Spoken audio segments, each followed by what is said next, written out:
Welcome to Fandora's Box.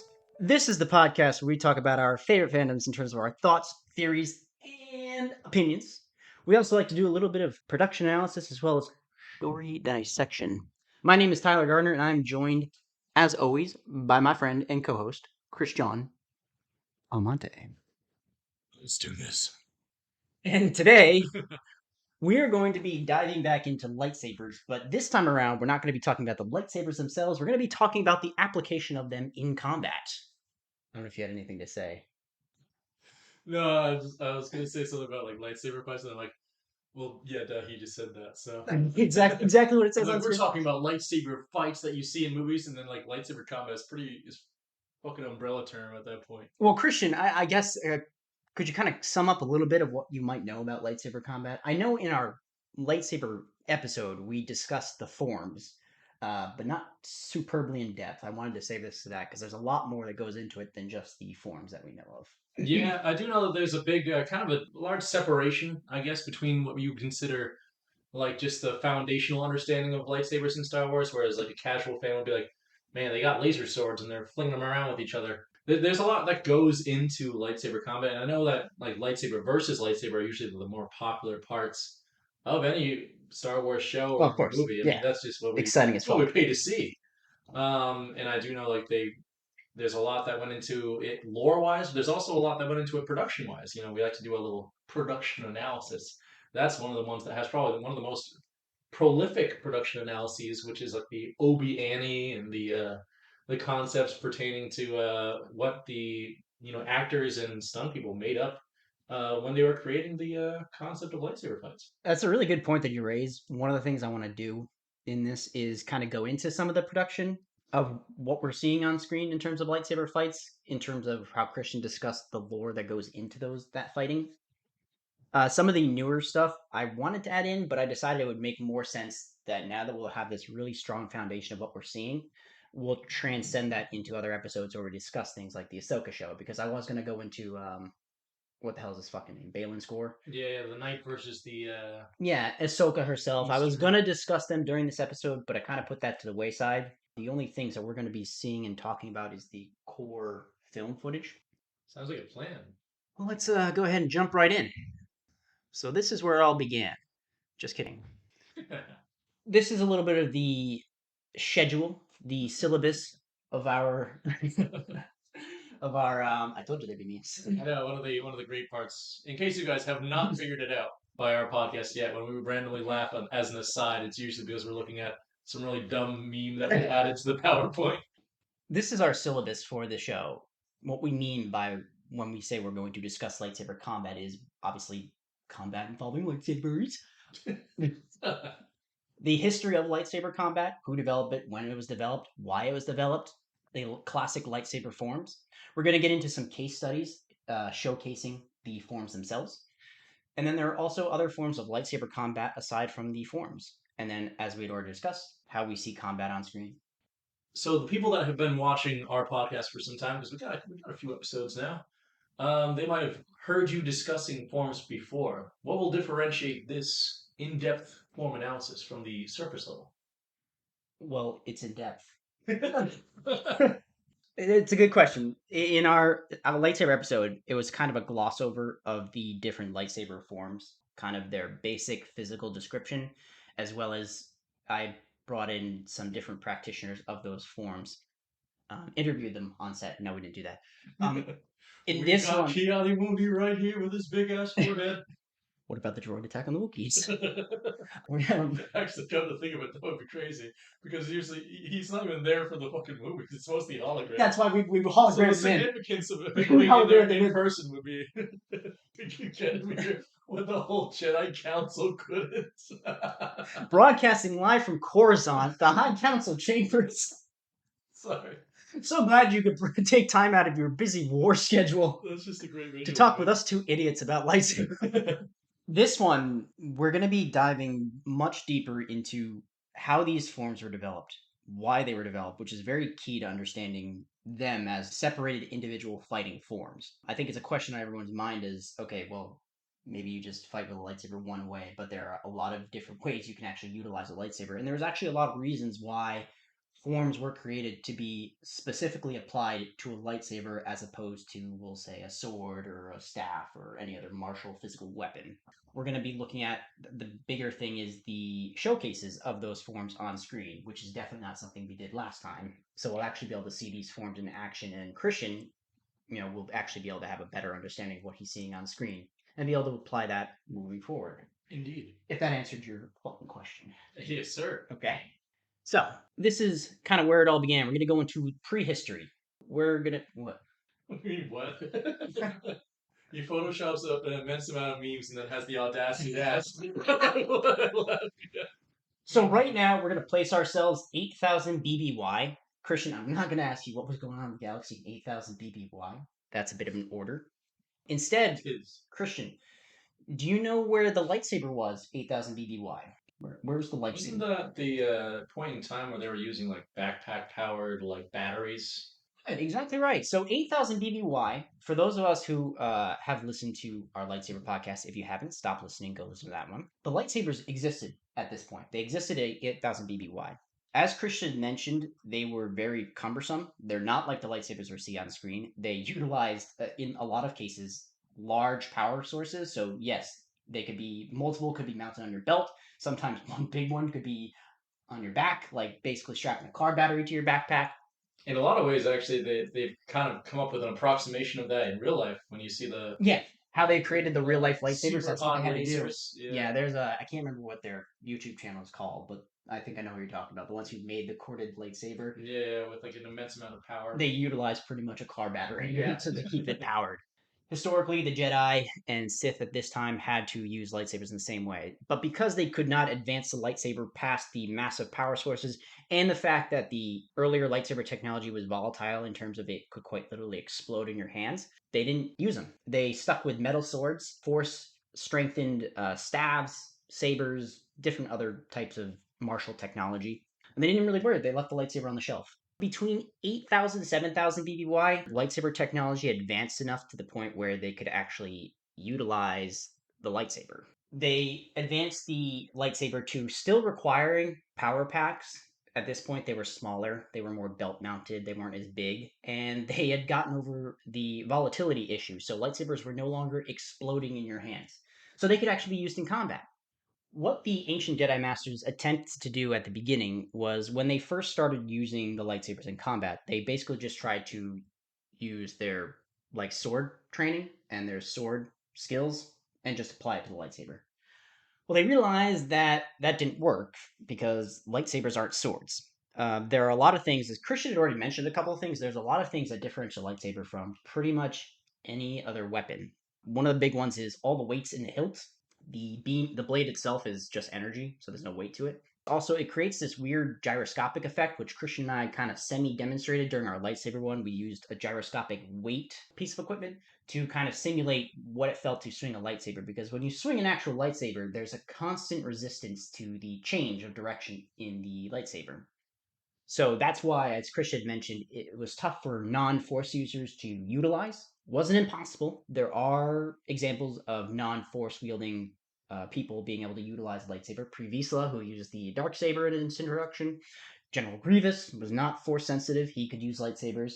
It was also undetermined as of yet if the Mandalorian television series has played into that or if it's simply the importance of That's some the. bullshit that they put Yeah. on there. That's not having I anything to don't know if do. it was confirmed either way though. Well, they discussed it. They said the blade's fighting against you, But I don't. But they said that. But I don't know if that's them saying that. confirming that it was like, oh, because the blade hasn't chosen you kind of Yeah. shit, or Yeah. it's like some semi-weapon sentience, Yeah. or more that's because, yeah, because these fucking things are tough to fight with. Yeah. And they also those people of that generation haven't fought with lightsabers, so they wouldn't really know. My only thinking to that would be, while there was that constant gyroscopic resistance, it wasn't that strong. Hmm. It wasn't strong enough so you couldn't actually lift the lightsaber. It just Yeah. made it tough where it's like, if you try to swing it to the left, it's gonna kind of want to stay where it was rooted, and it takes a lot of to keep the momentum going.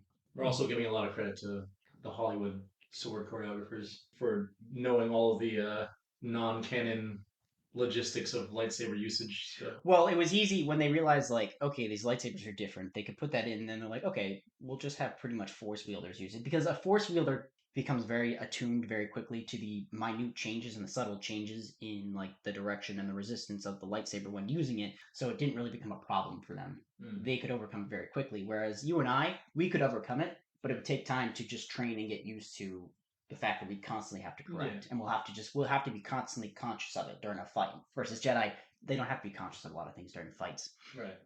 One of the other really big things that differentiates the lightsaber from its predecessor, the sword, is a sword can only cut in, we could say, two places: the blade and then the tip, I suppose, if you want to say the tip. Lightsabers are omnidirectional cutting, but they can cut no matter what side of the blade you touch.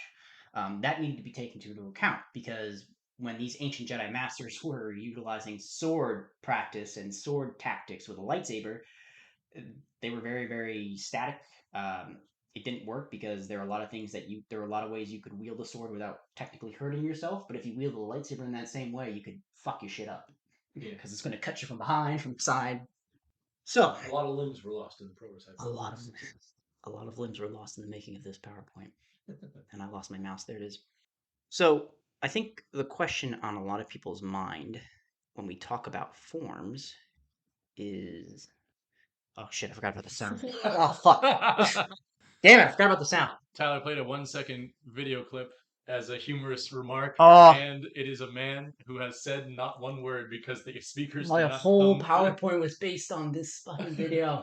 This was the core of it. Oh, that's so annoying. No, that's Benadryl Cumberbund playing Khan from Star Trek, and he's screaming, "How many are there?" Caucasian con. Yeah, Caucasian Khan. He's screaming, "How many are there?" That's the joke. How Haha. many are there? So we're just gonna go with it. That's gonna be playing in my head when I see this. Is just Harry That's Potter. that he was screaming. Yeah. So because that's the question on every. That's the joke. Haha. So Yeah, I think of the Dudleys from fucking Harry Potter. these fucking mics, man. This whole thing has just been a trial. Yeah, I know. I wonder if it's even chronicled. If the hardcore fans of Pandora's Box have He's been been following this bullshit. following the new introduction of the new microphones, which have been If you're a wondering why pain we in our sound way side better, but for we can't do months. anything else, it's because of this. And here's the thing: I took into account to the other videos that are on this podcast. I completely forgot about this fucking one. Oh man, the delivery was not there. Thanks Audacity. Thanks Voice Meter. To answer Khan's question, there are seven. There are seven forms of lightsaber combat, classical forms. Each one is distinct in their physical attributes, as well as, in some cases, the philosophies behind their creation and the philosophy behind their use. There's a couple things that are important to understand when discussing the forms. They were not all created at the same time. They, as soon as they discovered lightsaber, they decided, okay, we're going to be able to fight it with this way, form one. We're going to be able to fight this way, form two. No, the forms were developed in a So as a quick aside, you went through you put in a Star Trek reference with Khan in the previous slide, but 7 of 9 from Star Trek you didn't include on the next slide where I it's don't know. I'm all not. images of them saying seven. You overestimate my Star Trek meme ability. Waiting through the mud. More Star Trek references than, but Christian, I don't even remember. As soon as we did a Star Trek episode, I just started sending you every Star Trek meme I came across, regardless of whether or It's not I actually very understood what true. they Yeah, meant. So no, I'm not versed. it It's was not kind my of realm. it was kind of funny. I know this is a complete derailment of Tyler's thought process right now, but it was It's really fine. funny. It wasn't there. It was really funny that when we were trying to do the Star Trek episode, because afterwards Tyler decides, as a brand new fledgling in the Star Trek uh, community, sent me these Star Trek memes that like I saw like 11 years ago. That was in my head. I was like, you might have seen And this, but whatever. he's like, check this out. I'm like, I was like, see, I love the fact that you're getting into And he had said those it. exact words. He's like, well, I appreciate it. But I saw this when I was like 13. I think you've had a couple bangers since then, though. Thank you. I appreciate that. Appreciate that. There was one where he's like, this is an embarrassment. This. Oh man, I'm like, I'm gonna stop bringing this up because I don't know where I am Yeah. anymore. Enough of the Star Trek impeding on our Star Wars. Right.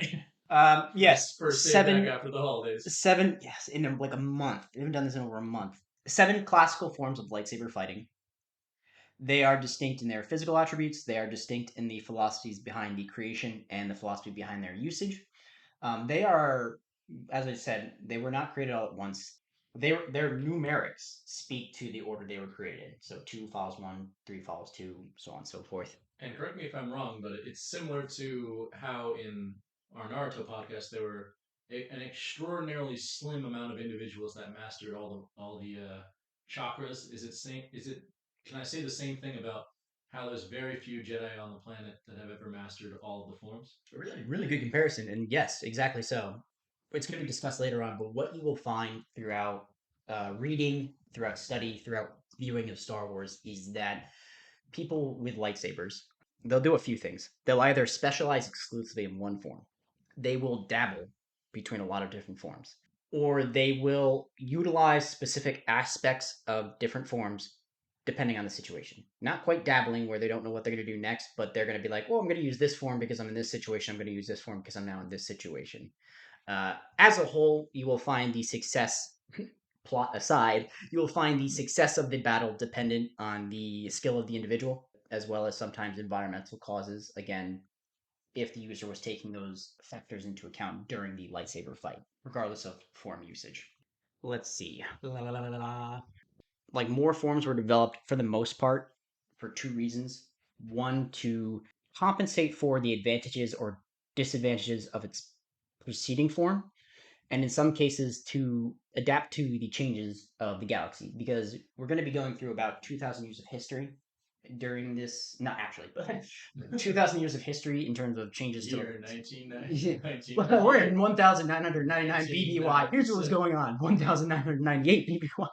Yeah, and what you will find is the Jedi, for the most part, had to change the way they were fighting because there were galactic wide changes that they just weren't up to par with their lightsaber combat, which we will see. Before we actually get into each form, there are commonalities that all seven forms share. Nice. So we have Form 1, Shi Cho, the determination form, also called the Way of the Sarlacc. We have Form 2, Makashi, the contention form, Way of the Salamiri. Way of the Sarlacc. I didn't go in. Who the fuck decided to name it after a Sarlacc?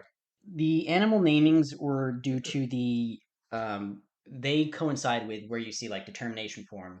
That's why it was called the Way of the Sarlacc. Sarlaccs, I guess, are determined creatures because of like how long they live, Yeah, what they for do. those that aren't aware or just don't remember by name, the Sarlacc is the Sarlacc pit of The Great Pit of Jabba's Harpoon, palace. yeah. Yeah, it's the one where Boba Fett's thrown into and supposedly eaten for 20 years before they finally revived him. Thankfully, for Book of Boba and then the Mandalorian.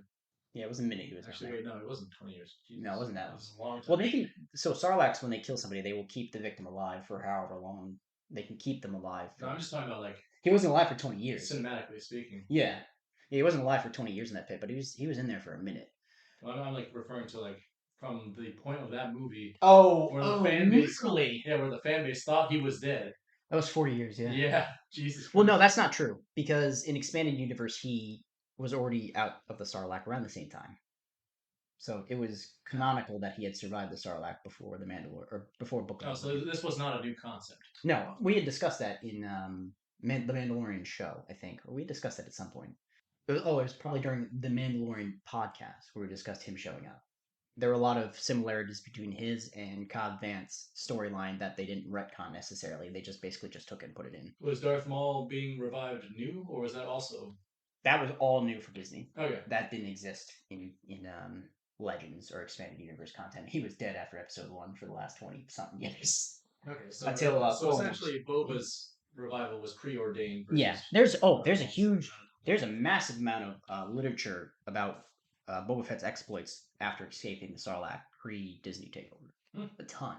He becomes very involved in galactic affairs. It's pretty cool. Very, very cool. So again, when you see those animal names, way of blah blah blah, they're speaking to the where it says like the contention form for Makashi, or for Form 3 Sarusu, the resilience form, the way of the Minok. I don't know why Minocs are resilient, but I that's why. I didn't go in depth into those just because I just didn't feel like guess it. because they could survive in the freaking worm in It that could be movie. that, and they eat energy. They literally like eat energy off ships, so Yeah, could be it. I mean not everyone Chewing can on Falcons. not everyone can survive in the belly of a meteor worm. They are. I guess they would be resilient creatures in that respect. We have form 4, Ataru, the aggression form. We have the Hawk Bat. We have the Hawk Bat and the aggression form. I mean, there are literal moves within Ataru that say, like, this is like, sweeping Hawk Bat or whatever it's called. Form 5 has two variations, Shin and Gemso. It's known as the Perseverance form or the Way of the Crate Dragon. We have Form 6, Neiman, the Moderation form or the Way of the Rancor, because Rancors are very moderate creatures. Politically. Well, I don't know how I feel about that. We have Form 7, Juyo, the Ferocity form, one of my personal favorites, and the Way of the Vornskir. All right. So to sum up, Shicho, Makashi, Soresu, Nice. Ataru. Form 5 is the Shin Gemso. Yep. Two excellent variations. Very kind of East Asian sounding names. Just wait till we get to something else. I wonder if it's like kind of martial arts inspired. Most of them. Neiman, Juyo. Because Juyo is basically like a Naruto. Not. So those are the 7 classical forms. There are illustrations of them. As I had said before, we named all the forms. There are similarities and commonalities that all 7 forms share, regardless of anything else you do with the form. All of them include the same basic sword fighting techniques from the ancient Jedi Order, from the preceding lightsaber. They all focus on the same body target zones and marks of contact, which we're going to go into. And for the most part, every preceding form after Form 1 was developed to address the previous form's shortcomings. Again, there are some dissimilarities for a couple forms, but we'll talk about it. So, quick question. Yeah, absolutely. Can those that have the very rare individuals that have utilized a lightsaber that don't aren't force sensitive, Mhm. are they able to utilize these techniques, or do you have to be force sensitive in order to kind of master them? I could say that they could understand and learn principles because each form has different principles. Okay. What they focus on, what they don't focus on. So I think any user could understand that. Most of the forms utilize and in some cases require force ability, whether quite deliberately, as in they're using force based attacks, or they're using the force to enhance movement, or they're using the force for emotional manipulation against and for themselves. So I think, yes, technically, in some cases, you and I could see the different move sets of these forms and probably be able to replicate them, but we couldn't actually apply them in the way they were developed for, because a lot of them, again, were developed with force abilities in mind. They were developed for force users, for using a lightsaber, not for you and I to like pick up a lightsaber and be able to fucking fuck around with it. These are the commonalities in picture. In the top left, we have the 6 body target zones. These are utilized for attack and defense. So you would look at that and mirror yourself because wherever you're attacking, that's where the opponent's defending, vice versa. What you see below that, Christian, are the 3 rings of defense. These came into play under Luke Skywalker's new Jedi Order. You have to understand when the Jedi were destroyed post Episode 3 and before Episode 4, all of their records and writings on lightsaber forms were destroyed, gone, locked away, disappeared. So when Luke was developing his Jedi Order, he didn't have knowledge of the forms really. He had some basic understanding. He had some manuscripts and things like that, and some writings left over from Obi-Wan and Yoda. And Yoda trained him in Form 4 without telling him that it was Form 4, from my assumptions. But Luke didn't have an in-depth understanding of these things. So when he was bringing Jedi together, a lot of them would bring in different fighting forms from different organizations from around the galaxy. There was one Jedi, he's really cool. His name's Koran Horn. He came from basically like an undercover Secret Service, secret agent organization, and they have their own combat techniques. And he brought in what he called the 3 rings of defense, and they manipulated it so it wasn't just defense. These 3 rings were essentially positional understandings of where you were in a fight for both offense and defense. We'll start with the outer ring. When you're on the outer ring of defense, you're relying on like big sweeping blows because essentially you're able to utilize the full extent of your lightsaber. They took a long time to deliver these attacks, but they were more powerful. And this outer ring consists of 4 guard positions. Anakin's in one of them already because all of the guard positions when you're in the outer ring involve holding the lightsaber diagonally. It's just a matter of hilt positioning. So you're either going to be lower left or right, upper right or left. And if you're in upper right or left, the lightsaber is going to be held upside down. and always in a squared position. Going from the outer ring, you have the middle ring. When you're in the middle ring during combat, you're basically picking up quicker blows, able to block them, and this is probably the position or ring you'll be in when you're deflecting blaster fire. Its guard positions are held at right angles, so just like how right is, your horizontal guards are going to be left or right, and then vertical, same left or right. Then the last ring of defense is the position. There's only one guard stance. It's exactly how Luke looks right now, where you have the lightsaber kind of right around your navel, your belly button. This is like the last line of defense. This is when you're kind of backed into a corner or kind of crushed up. Essentially, this isn't a ring that you want to stay in. This is you should look at it as like a transitional ring where if somebody's got you kind of pinned down, you're basically using the lightsaber to kind of wiggle your way out of it and get to another, the middle or the upper ring where you can actually start to apply some attacks. You don't want to stay in that position. It's not strong for anything. And then on So the yeah, why is it not strong? just think about like in an actual fight. If somebody has you kind of pressed up, you don't want to stay there. Like there's not too much you can do. So like, I'm just trying to look because Luke doesn't look like he's very helpless right now. well, that was the best picture I could find of the stance Hmm. because they came from Expanded Universe. They actually came from a specific book that I bought for this. There's no pictures of it, so I picked the stance that looks the most accurate to what somebody in that position would look. I mean, if you hand me that lightsaber hilt, I could show you, but again, put this on YouTube, nobody can see this. So it's like if you're in the outer ring, you have your arms pretty much extended, right? Because you'll say you're over there, and lightsabers extend out 3 meters, so we can stay in. We're pretty safe. If you're in the middle ring, you're a little bit more backed up. If you're deflecting blaster fire, you're not going to want to be in the upper ring because of how big your sweeps are going to be. So you would use the middle ring. There's a little more control, so this is still a good position to be in. And if somebody's a little bit closer on you, you can still utilize your blade effectively. When you're backed up like this, not too much you can actually do. So the idea is kind of just So it's less about the angulature and more about the distance between the body and yes. the hilt. Yeah. So when you're in like the outer middle ring, they're actual defenses. You can block. When Right. you're in this middle ring, you're not blocking. You're basically just relying on parries to kind of, shunt whatever way, whether it be a blade. I mean, you can't really deflect blaster fire like this unless somebody was like right up on you. The other thing that's common for all lightsaber forms are the marks of contact, which have specific names to discuss. As Christian was saying about the lightsaber names themselves, these do have some very Asiatic trends to them. That diagram up there will show you what they're targeting, and then we're going to kind of talk about some examples where we see these marks of contact. So you have Sun Gem, probably the most common for Jedi. Sun Gem is the act of disarming without hurting your opponent, so you're targeting their weapon. Right there in the diagram, they're specifically targeting the lightsaber, or they'll target the blaster. You're basically just trying to, disarm your opponent. You don't want to hurt them. You have Shim, which is a slim wound made by using the quote unquote edge of the blade. So you're not actually doing some severe damage, but you're doing like a quick slice or a quick cut. A good example of this is Episode 2, Attack of the Clones, when Obi-Wan was fighting Count Dooku. The first cut that he got on his arm, that would be a shim. It's just a lighter flesh level cut.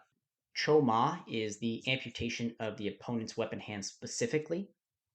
So the hand, so you could think Luke So a Skywalker few episode. minutes later in the same fight. We're actually gonna get into that. So this is the hand. So you think episode 5 where Luke quite literally just lost his hand. Darth Vader, the next movie, lost his hand. Cho Mok, or sorry, Cho Sun is the amputation of the weapon arm. That would apply to episode 2 Anakin because he lost up to his elbow of his weapon arm, not just the hand. Well, the diagram looks like it's past the elbow though. Maybe a little bit higher up, but anything past the wrist would be a Chosun, considered Chosun. The first So one, not full Cho Mock. yeah, Cho Ma would be, we could say quite literally cuts off at the wrist, and then it ends there. Anything past that you would consider weapon arm. They brought that in the source I was reading. They brought that up about Anakin's how he lost his arm. Cho Mok is the amputation of an opponent's limb, not necessarily the weapon limb, but any other leg, arm. Shock is when you stab an opponent. Best example is Qui-Gon, episode 2. He got shocked the fuck up by Darth Maul. I feel like they don't even need a word for that. Just He stab. just got impaled. Sai Cha is decapitation. Jango Fett, episode 2. was Sai Chad. And Sai Tuk is cutting an opponent in half, usually at the waist, but if you bisect somebody a little bit lower, a little bit higher, they'll still call that Sai Tuk. Basically, Darth Maul. Essentially, I Darth think Maul. the only one is Darth Maul. Pretty much. I mean, there are probably other things, but yeah, that's the most apparent, obvious example. You have Muay Thai, which is dismembering an opponent through a circular motion aimed at all major limbs across different body zones. So you're basically trying to do a mad grand sweep to cut everything off. Which is Um, very medieval. so Anakin in Episode 3, when he got butt fucked in Mustafar or on Mustafar by Obi-Wan, that could be considered a Muay Thai.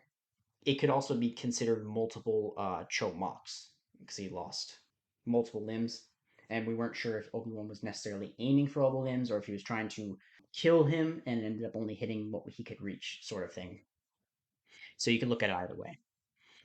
Then there are a couple of quick general moves across all forms. You have the Jung or the Young 180-degree turn. You have Jung Ma 360-degree spin intended to build momentum for an attack.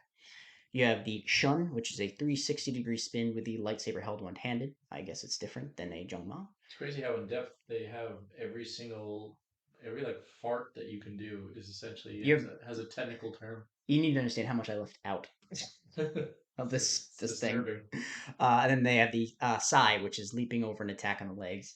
I believe Count Dooku does this on multiple occasions. I might have a video of him performing a Sai. And there are a couple other. Yeah, there's a lot. I'm gonna be talking about it. I've been drinking water all day because I know how fucking.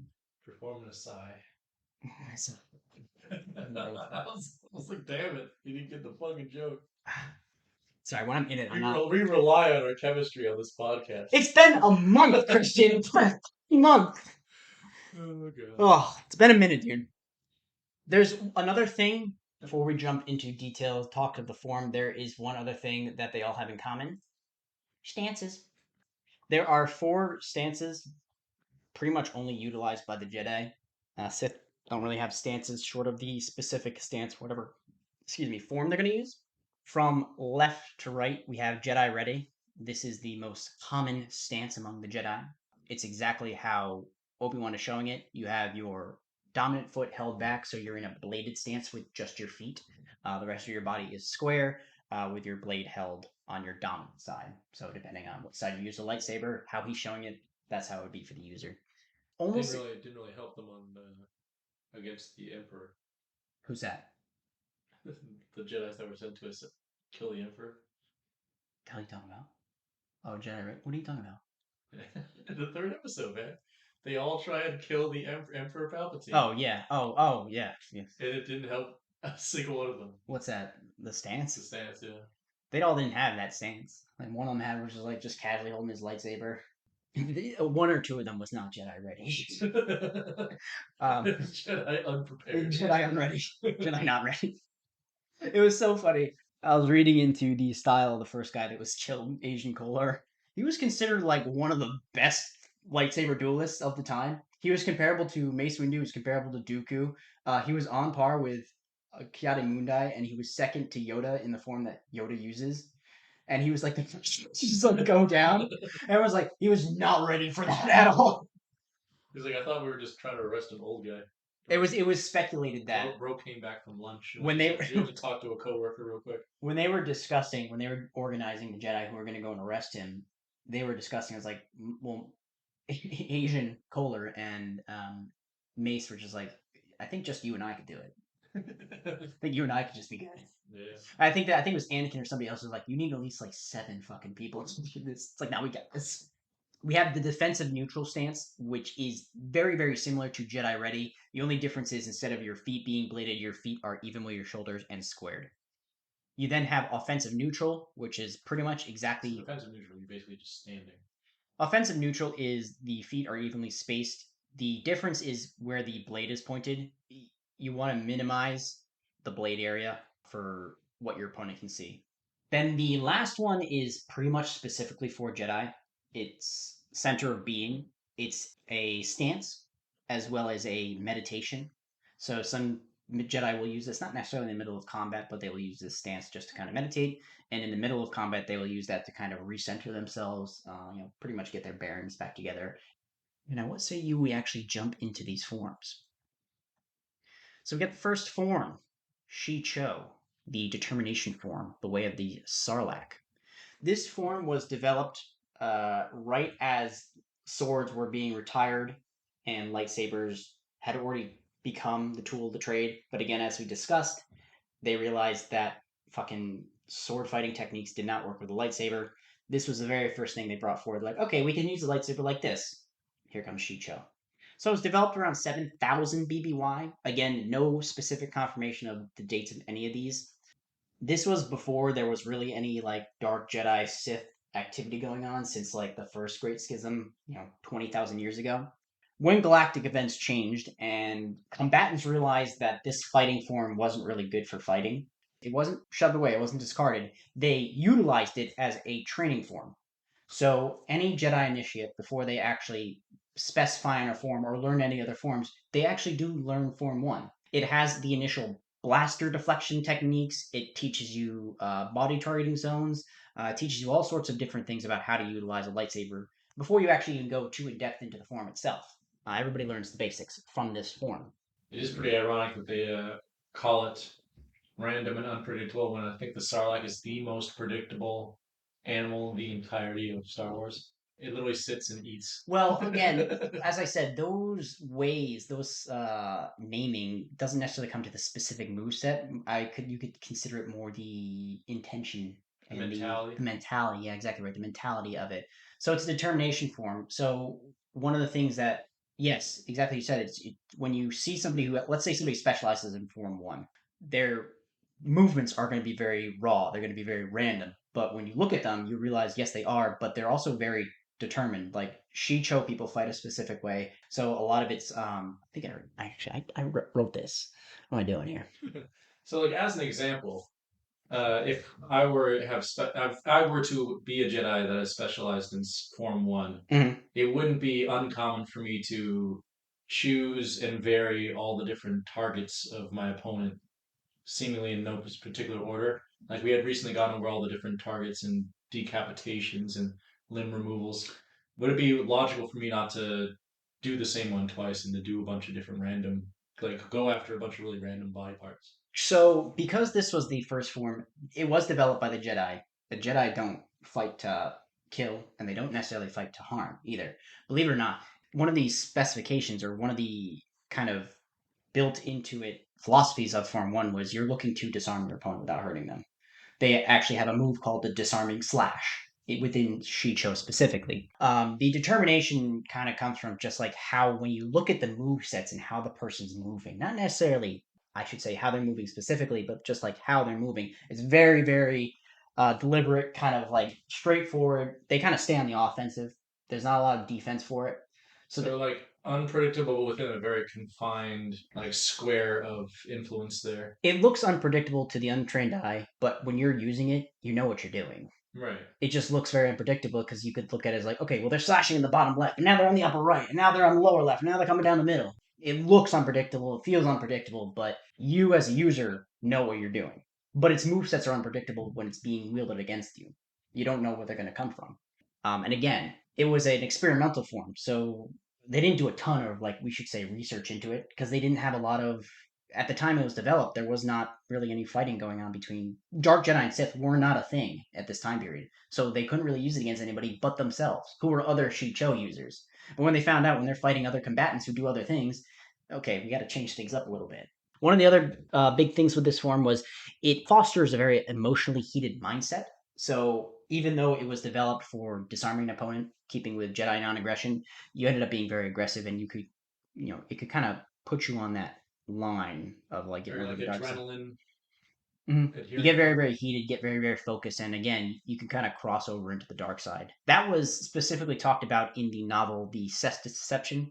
We have up here Kit Fisto, who is the best known practitioner of master of Shicho. He almost exclusively used it, and during the novel, he went on a mission with Obi-Wan Kenobi, and they talked about their two different forms and their philosophies. And Obi-Wan discusses with Kit Fisto about how, like, oh yeah, well, when you fight like that and you keep using the form the way you use it, I think he's one of the, I think statistically speaking, not in terms of like anything pertinent on like what's going on behind the scenes, but in terms of like the first six movies, he's like the only one of like three that survives, or one of four that survives like at least one hit from Oh, Emperor Palpatine. he gets three swings. Yeah, yeah. He gets three hits. Because it's him, Mace. Asian Kohler and Sassayton. Orders of Death are Asian Kohler, Sassayton, Kit Fisto.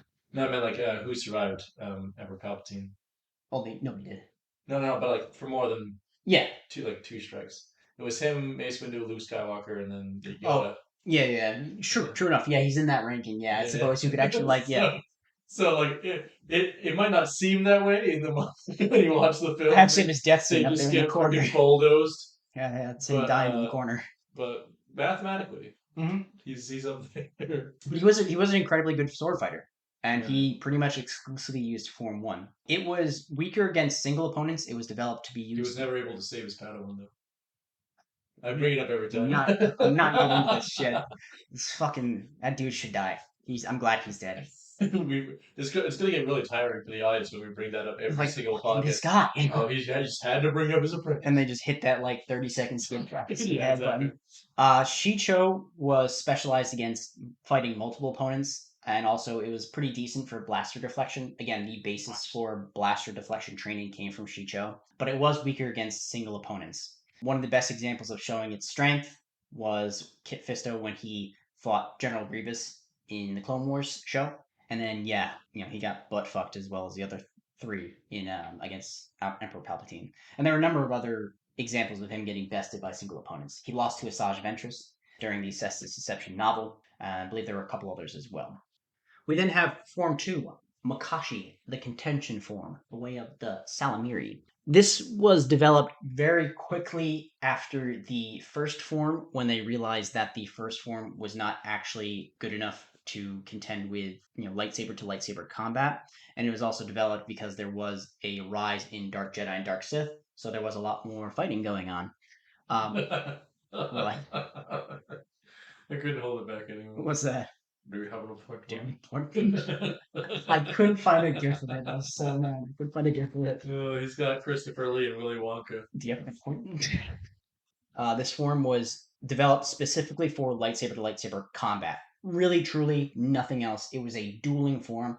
So during this time, are cataloged and recorded some of the greatest lightsaber fighters of all time. I mean, there are a couple different examples in Knights of the Old Republic 2. Kreia, Darth Kreia. She talks about how whatever we do today, you can't even fucking compare it to what they were doing back then. Like they were just fucking insane. They were nuts, and it's true. They were pretty brutal back then. This form can be best akin to fencing. Again, as it's the most dueling centric form, it relies on precision and efficiency and has a very strong focus on balance and footwork. The users of the form would also utilize the curved lightsaber hilt to increase the form's effectiveness. And the development of this form, as we already talked about, blah, blah, blah, blah. It was best utilized against a single lightsaber and, for some reason, specifically force wielding opponent. Obviously, it specializes in blade combat. It also has a very strong ability to defend against force based attacks. I couldn't find in the reading why that was the case. I'm assuming something because of the economy of motions and the balance behind the form could be best utilized against force based attacks. It has a number of weaknesses. There really isn't any blaster deflection training at all when you specialize in this form, and you really have a tough time with multiple opponents unless you're a master. I mean, these are all master aside. If you're just a normal user, you have a tough time against multiple opponents if you use this form. This form is built for one person, one sword against one person and one sword or lightsaber. Their biggest weakness of the form is the inability to generate kinetic energy. So this form has an emphasis on precision and blade control. Again, think of a fencer, but because of the way it's used, the user does not have the ability to generate momentum, and a more physical opponent, powerful opponent, could actually quite literally smash through the Form 2 users like movesets. After 1000 BBY, the conclusion of the Seven Battles of Ruusan, this form was never widely used ever again. Best known practitioner, and probably one of the only practitioners of his day for the last 1,000 years, was Count Dooku. And he was comparably one of the, I say it a lot, but he was probably like one of the top duelists. He was up there with Yoda and Mace Windu for like top 3 contenders for sure. And he showcased that throughout the Clone Wars and even before then, before he became Sith. Straight on from Form 2, we have Form Trace. Sorusu, the Resilience form, the way of the Minok. Numenera. Yeah, right. Honorable Numenor fans in the house. honorable baddie mention, my guy.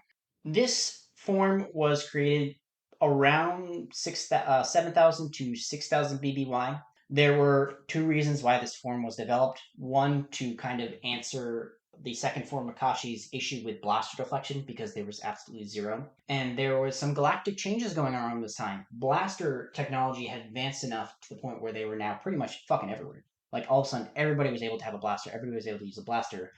Makashi and Shicho, since they just weren't strong enough for blaster deflection, developed Sarusu. It utilizes tight, constant movement to attain near total protection. It is said that a true master of this form is practically invincible. Form 3 prepares a user for prolonged fight, allowing the user to wear out their opponent or gain more information and potentially generate multiple options aside from actually killing their opponent. Form 3 transcended its initial definition and viewpoints, and it became one of the ultimate representations of Jedi non-aggression philosophy. With Shirusu, there really isn't any offensive moves. It's almost 100% defense. There's not even really any counterattack moves. The idea is it kind of pushes survival instead of victory. It does have weaknesses. As I said, it's pretty much completely defense based. There's no focus on counterattacks or any offensive, anyways. Form 3 users are trained to work from within the eye of the storm during combat, but they never actually go into the storm. So they always kind of say, I guess in this case, they would stay a lightsaber's reach away from like any actual combat. They'll just stay in that calm center. So on the bright side, that's probably why Luminar did so good against Asajj Ventress is because she's got like that strong defensive shell. Yeah. Another weakness that Form 3 users have is they can actually end up wearing themselves out before they wear their opponent out if their opponent is strong enough to maintain a very controlled offensive because Form 3 user is not trained in the initial levels. They're not trained enough to like attack back. It takes a true master to be able to kind of utilize Form 3 offensively. And even then, you're not utilizing Form 3. But we'll get into that. Best known practitioner slash master is Obi-Wan Kenobi. Obi-Wan.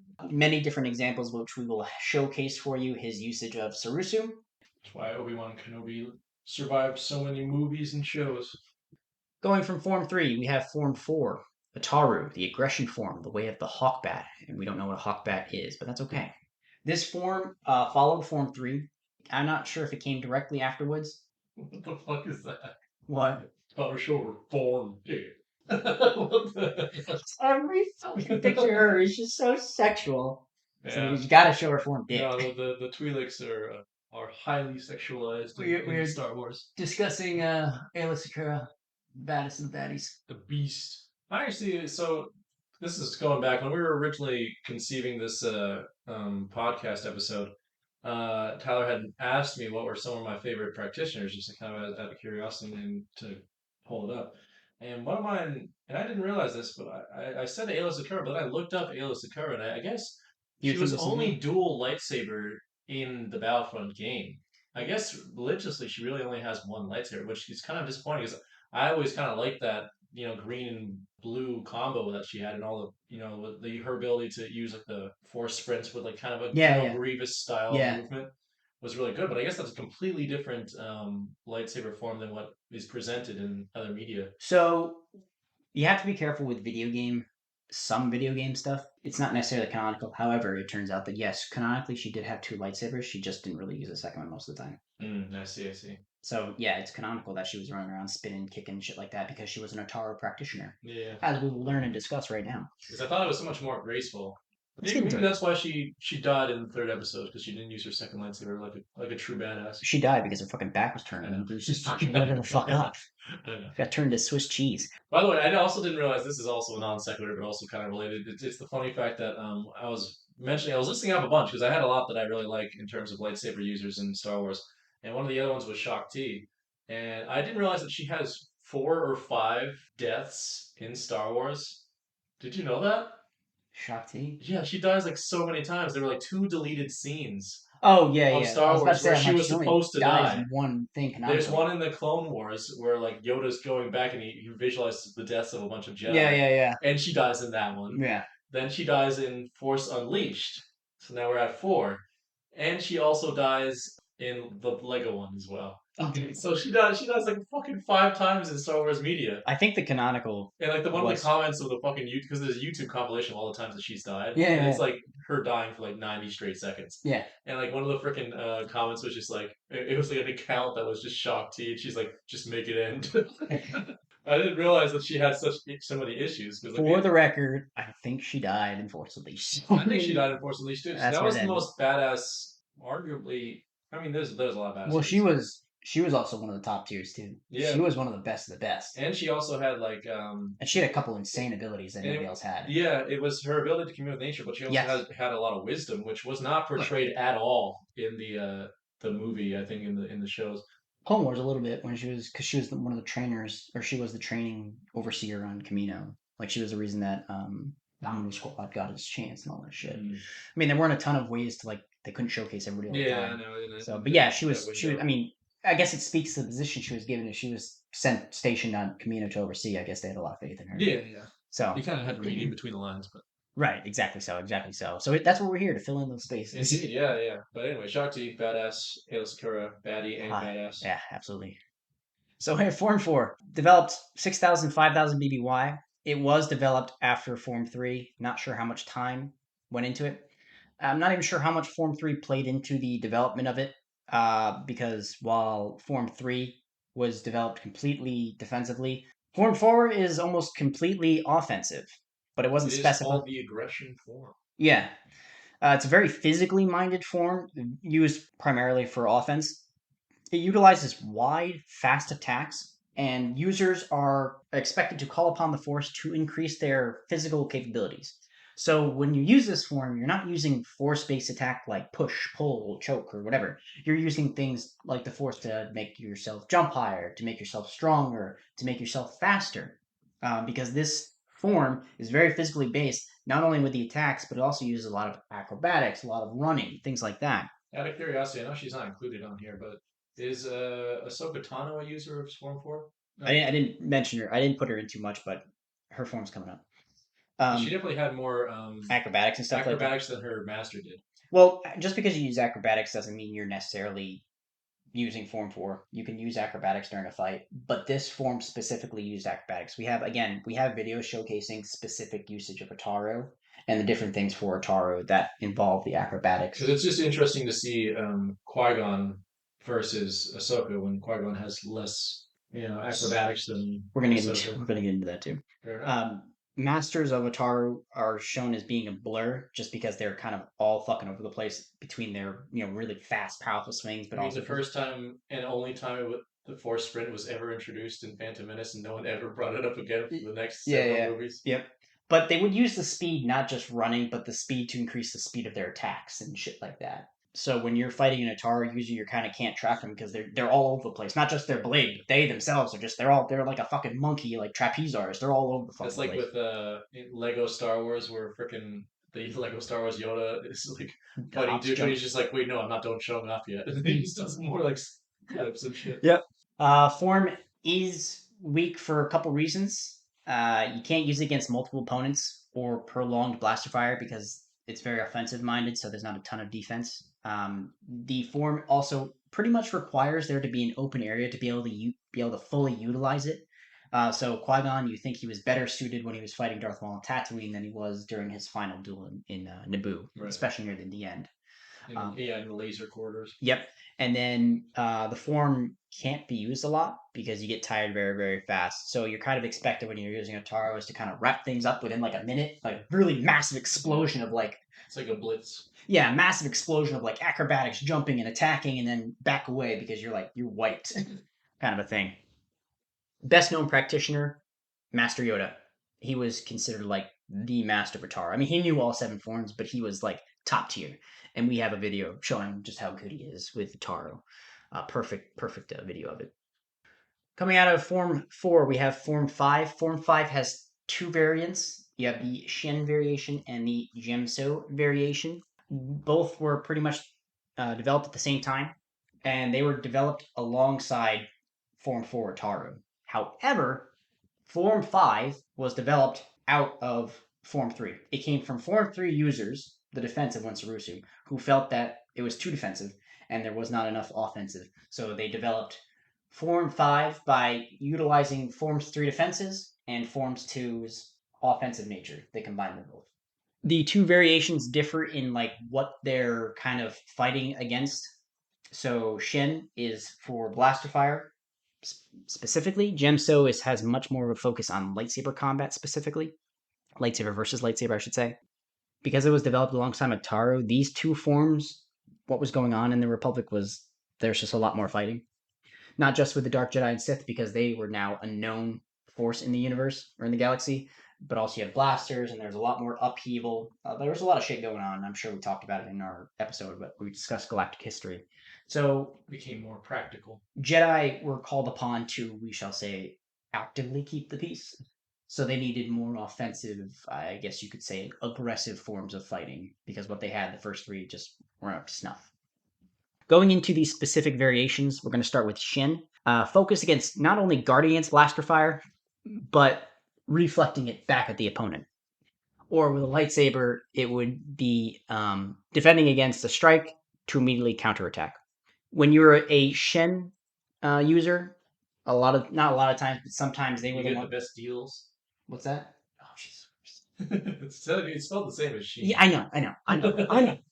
That's not worse. I think Tyler's girlfriend actually shot the Sheen. Maybe.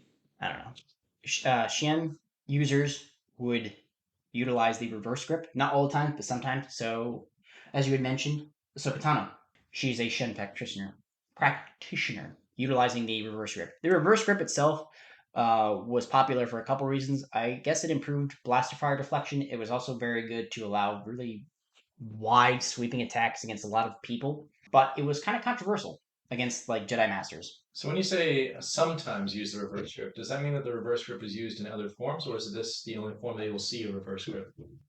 Pretty much the only form where you'll see the reverse grip utilized.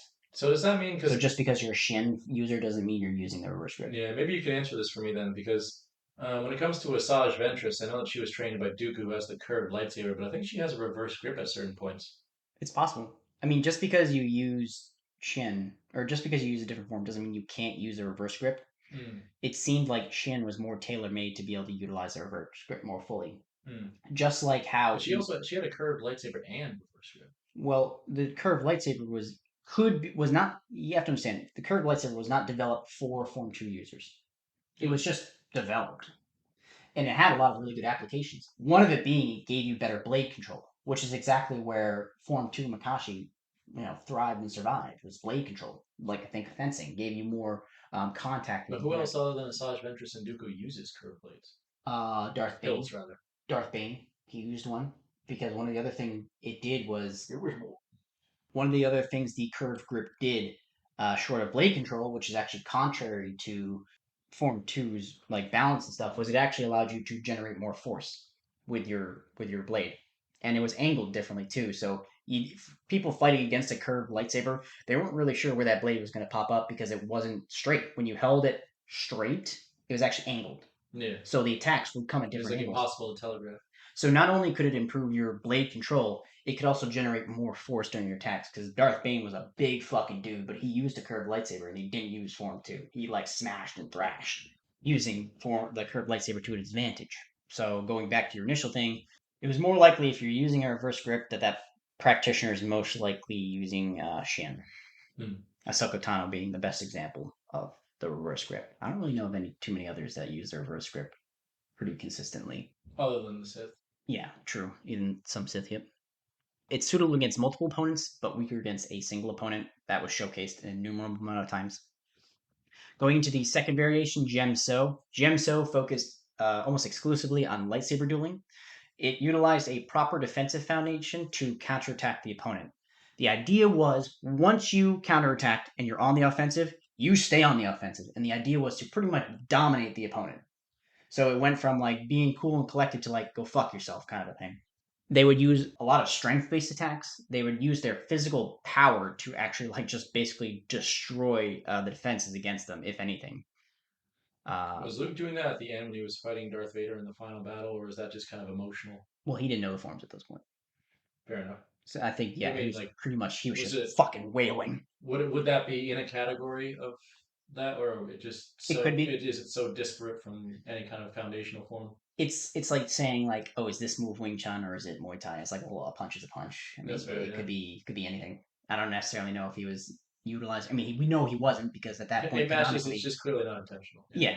One of its weakness, one of Gemso's weakness, is it lacked a lot of mobility. So you weren't seeing somebody darting around there, kind of staying one place. So could be a kind of a toss up if you have a master of Gemso and a master of Ataro because both are aggressive. One tires you out more, but one's more physically capable than the other. Going into the next form. Well, actually, since we're going Yeah, just yeah. run a little bit, as the best known practitioner is Anakin Oh, true Skywalker. enough. I didn't mention. Yep. That being the case, this is just my idle curiosity, but is the fighting style of Anakin Skywalker versus Darth Vader different? Good thing we're gonna get into it later. Is this the jumping ahead theme has Oh returned for yeah, a month? yeah. It took a while to warm up. You did a solid vault on that one. Thank you, sir. We got a minute. Yeah, we got a minute before we talk about that. But yes, we're going to go into that into some detail. That's one of my case studies is Anakin versus Darth Vader fighting Mm. style because it did change and there's reasons why it Yeah, changed. yeah. No, Darth Vader's not doing the Obi Annie. No, no, he's doing. I don't know what he's doing. Yeah, From the fifth form, we have form sixth, Neiman, the moderation form, the way of the Rancor. I placed it at 5,000 BBY. There was no specific time frame from when it was developed, but we do know that it was developed after the last five because what it is a hybrid form of the first five forms. It's called the moderation form because of exactly that. It wanted to not necessarily capitalize, but it wanted to use the different components of the first five form, but in a sort of moderated way. It didn't really have any weaknesses, but it didn't really have any advantages. It was kind of a in the middle, sort of a jack of all trades. I guess somebody who wanted to dabble would probably look at Neiman first because you would get an idea of each of the first five forms through Neiman. maybe like more of a Force master would want to have just this as their foundational Funny lightsaber. you say that. Very, very funny you say that. Because of the fact that you're not specializing in a specific form, this was kind of not tailor made, but a lot of people that gravitated to this form were people that weren't focused on being very combat oriented. It was the Jedi that wanted to be like diplomats or politicians or focus on all sorts of other things except lightsaber fighting, kind of the minutia or like the paperwork side of things, right? But they still Like wanted. teachers. So when you practice the blade work, it was very, very relaxed. It was fine, but it really, again, there wasn't anything special to it. And to kind of offset the relaxed blade work, you were expected to utilize force-based attacks, push, pull, lightsaber throw, things like that. You were also kind of expected to, use your creativity during the fight. So you're kind of expected to use your environment, things like that. So for the most part, though, for masters, it was criticized as not actually being a good form for like the open battlefield. But some people say it is because it can kind of give you a lot of opportunities and a lot of different avenues of attack. It also was the foundation for dual wielding lightsabers, so wielding two blades. There was an actual another combat form called Neiman that utilized two swords. So they took the name and they kept the foundations of that. But you could use this form as a foundation to then go off and learn how to use two blades. If you wanted to become a true master of it, it was stated that you needed to practice it for 10 full years to be able to fully master it. You could learn the entire system very, very quickly, but to actually get really good at using it, you got to spend about a decade. The other forms are not built like that. You could learn and master the forms more quickly because they were more focused and localized on certain things. This form was just kind of all over the place, jack of all trades sort of thing. Again, due to its criticism, there wasn't a lot of like physical demand, or it wasn't very physically demanding. However, by the time of episode one, this was the standard of lightsaber fighting, and this is where a lot of Jedi were. They were on Form Six because they weren't fighting a lot. For the last 1,000 years, they were not really fighting. And then what ended up happening was during the battle on Geonosis with the Jedi versus droids, any practitioner of Neiman died. There was not there was one, but he's different. There was no practitioner of Neiman alone that survived that battle. Best known practitioner, believe it or not, is actually a Jedi turned Sith, Exar Kun. He exclusively studied Neiman, and he utilized two blades. The other guy, that's Terran Malikos. He's from Fallen Order. He is a fucking wiener. And then on the other side, you see a Force Push. Now we're getting into my personal. I suppose this is my favorite form, one of two. Ooh. Oh yeah, sorry. Those that's My the personal favorite form, the Batraki Arena Survivors. yeah. This is the Petronaki Arena Survivals, just Not a very useful form. to kind of showcase the survivors and the forms that they had. So obviously, you have Mace Windu, Luminara, Unduli, Tin. There was one guy in particular, this guy right here, Joclad Danba. He was one of the guys that actually threw a lightsaber up to Obi-Wan because they didn't have lightsabers. Yeah, when they were on riding on the. I believe that was actually one of his lightsabers. He was a dual wielding lightsaber user. He also was completely versed in the Teras Kasi fighting style of the of the Star Wars universe, but he was a Neiman user. He was the only Neiman practitioner to survive, but he also had it mixed in with a lot of other things. He didn't just use Neiman; like he wasn't a politician. Basically, he was a fighter. He trained fighting in the Jedi Temple. He was like one of the masters of unarmed combat, things like that. Makashi. So Shakti was actually part Makashi user. Yeah, anybody who is labeled as you could become a master in all different forms. Mm. Some people would master one or two, create sort of a hybrid. Shakti, that's why she was so strong. She utilized the best form for lightsaber dueling and coupled it with like the acrobatic aggressiveness of Ataru. And she was a fucking force to be reckoned with. Until she got backstabbed 4 different times in the movie. Yeah. But Well, otherwise, if we've learned nothing, it's that Star Wars canon changes all the I time, I know. guess. I really want fucking Force Unleashed to become canon again. Yeah, it's yeah. That's what we do. Some Maybe, of the sickest fights maybe of we all time. become the catalyst to bring a lot of this shit back. Yeah, I know. That would be insane. We'll start a petition. To Anybody that just like wants, start pushing this out there so much, it's like we got no choice. We just got to bring it back. yeah, anyone that wants canonized Starkiller. Star. Yeah, I was gonna say Starkiller, but I'm like that's not his actual name. Sorry, Galen Merrick. That's his name. Galen Merrick is his actual name. But Starkiller is his code name. Yeah. All right, moving on. Last but not least, we have Form 7, Juyo. The Way of the Born Skier, which we're not sure what is. Yeah. I could not date this form. I couldn't find any date. Not a very pretty face. Oh, okay. No, I wouldn't want to date somebody who uses this form. They're fucking crazy. Yeah, you got some of the wild ones up there. You got Mace Windu and Darth Maul. Yes, like Form 5, there are two variations. Again, there are some contentions and not discrepancies, but there are some things we need to discuss with this form. So we have two variations. The original variation was what the form was called, was Juyo. I guess there was another form somewhere, another fighting style called Juyo, if memory serves well. But again, could not determine when it was developed. There's records and writings of it being considered a Sith style exclusively, but this form has no relation to the preceding six forms, none whatsoever. They didn't develop it out of anything. It's a weird form, and you'll see why. Because again, this was a canonical recorded Jedi form as well. However, it's called the Ferocity form for a reason. It was one of the most demanding in terms of energy used because it has a very, very broad focus and it utilizes emotion. A lot of people think, well, that kind of violates there is no emotion, there is peace, which is the first tenet of the Jedi Code. Mm.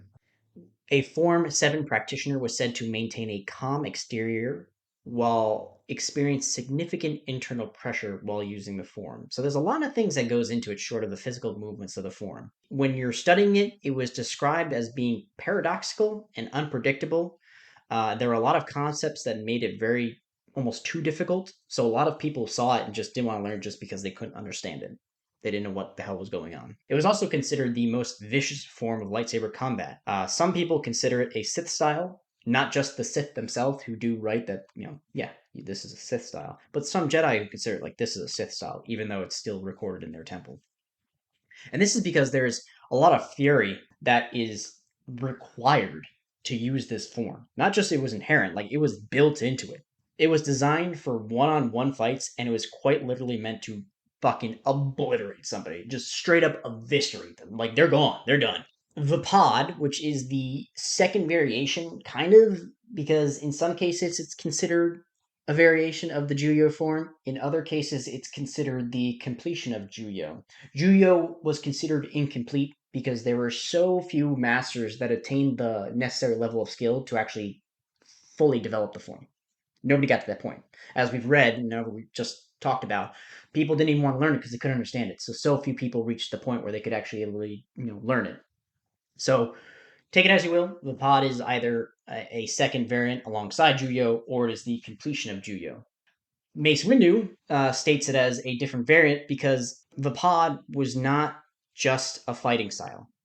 Mace Windu says it's also a state of mind, which pretty much brought you on the edge of the dark side.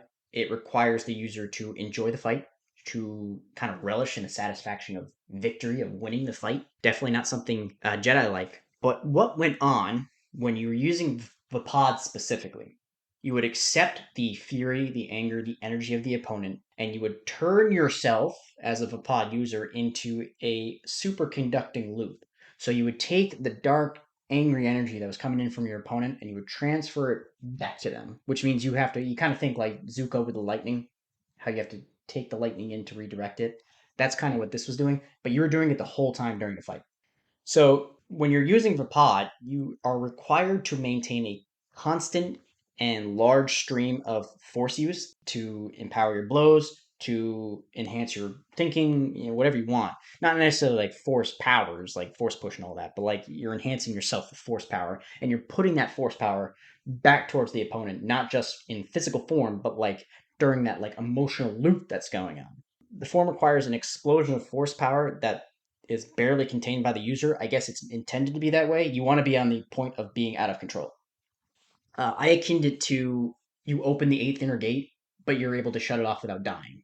But instead, it's like if you continue going and if you fully go into it, you'll just end up coming out of that fight having crossed over into the dark side. During Mace Windu's fight with Sidious, he was there. We saw it. He was going to execute the dude. Like Mace Windu had turned to the dark side. This form was forbidden for most Jedi to actually learn, and only once you were a master of multiple forms could you request training of it. Yes, we have the two best known practitioners. Darth Maul was perhaps the best known practitioner of the Juyo variant, and Mace Windu, who was actually the developer of the pod, he was the best known user. There were only four other users, known users of Juyo, or pretty much actually the pod. One of them being Mace Windu's Padawan, Deepa Balaba. She was trained uh, in Vipad by Mace Windu, and she actually got to a point where he stated that she was better than him. Then there was a Jedi Master named Sora Bulk, who was considered one of the top lightsaber duelists and trainers. He knew all the other six forms, and he helped Mace Windu complete and develop Vipad. He fell to the dark side, and he believed that you needed the dark side to fully embrace it to be able to complete Vipod, which wasn't the case because that wasn't what it was built on, as we had discussed. The last practitioner was Quinlan Voss. He learned a few different moves from Mace Windu and Sora Bulk, and he, even though at first he was forbidden, he was allowed to incorporate it. So he wasn't a full user, but he learned to incorporate it. He was another Jedi who turned to the dark side, came back, so he was able to kind of. I think that helped him kind of understand and be able to use Vapod. Because again, it's not just a physical fighting form. There's a lot of internal things going on when you use this form. I think that's why it's so cool, but kind of hazy when it comes to where it came from. No discussion whatsoever about where Juju came from. And again, if you look at it, there's no correlations to any other form whatsoever. It's kind of weird. Even the Sith don't say that it came from them. They label it as a Sith style, but Is there a form that specifically? So you'd mentioned that Darth Maul is also a Juyo user. Is there a form that specifically, for the double plated. yeah, that's pertaining to that, or is it just kind of randomized whoever has it? Because So Darth Maul is by no means the only person that's used a double hilted lightsaber. there was training on how to use the double bladed lightsaber, but more so how to incorporate the form they're using to use with the double bladed lightsaber, if that makes sense. Hmm. But it's very, very effective for use with Juyo just because of how fucking vicious, and we'll showcase that in a case study that we have. Outside of the seven classical forms, some of these aren't necessarily fighting forms. Some of them are just kind of ideas or principles that you can incorporate in. Some of them are straight up different fighting forms. So there's Form Zero, which is not really a fighting form. This is basically just a Jedi thing where it's like just getting in the mindset to fight, preparing yourself to fight, and also like just to kind of keep with the light side. Not really much to it. It seems almost more like a meditative state than anything else. You have Trikata, which is one of my personal favorites. Trikata is a form of fighting which utilizes the ability to activate and deactivate the lightsaber. It's really deceptive. It's really, really cool. Ostracized from both sides, right? Like other things, it was kind of frowned upon, wasn't understood. There was some controversy because it was like you're being deceptive and tricky. I guess the argument could be: is there anything?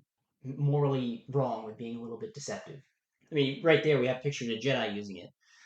It wasn't banned. I thought it was not taken from the Sith because the Sith thought it would be cowardly. Yeah, they disapproved of it, but they wouldn't tell you to not use it.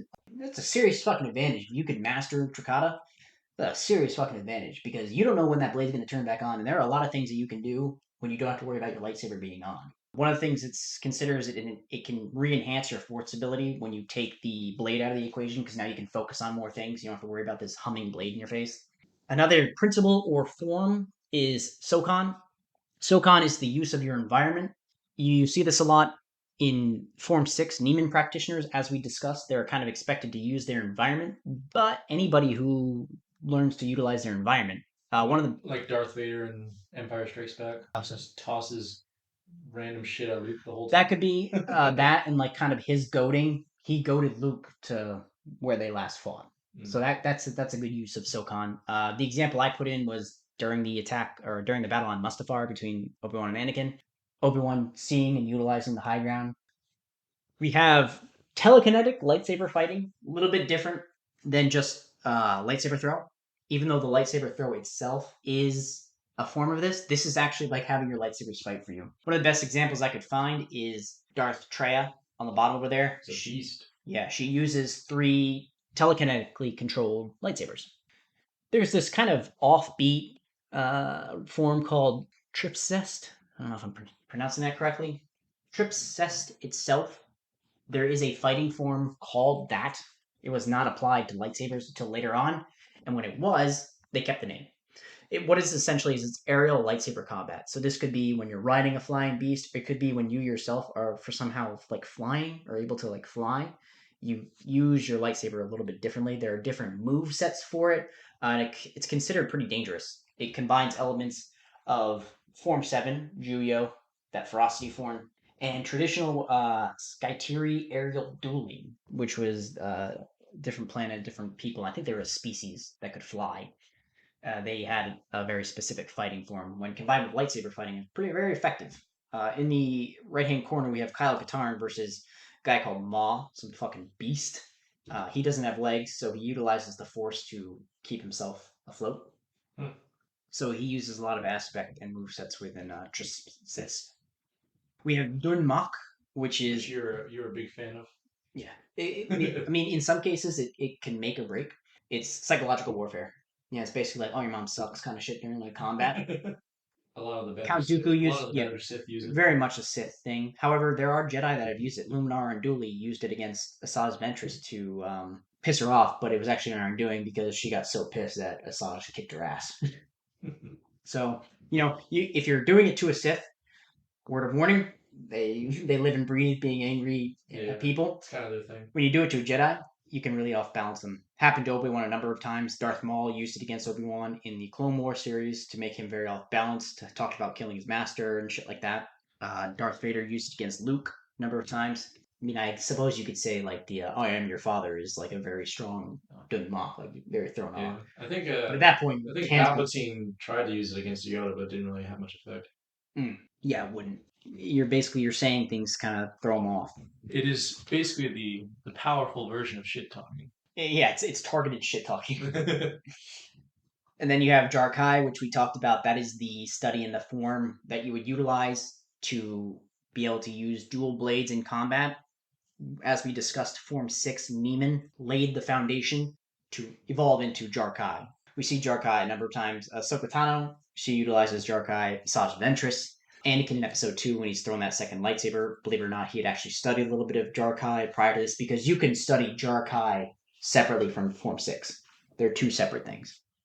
As you had asked and we talked about, there is double-bladed lightsaber combat, where essentially you learn how to use a double-bladed lightsaber. Any questions about any of those? I know some of them are kind of different. A couple of them I don't think we talked about last time. Things changed. We had already mentioned that when the Jedi were destroyed post Episode 3, we lost all knowledge of the 7 classical forms of lightsaber fighting, and pretty much probably all those other forms too. Luke Skywalker's new Jedi Order had to develop lightsaber training from scratch. They had the advantage of not worrying about having to learn swords first. They already had lightsabers. So we already saw a little piece of this with the 3 rings of defense.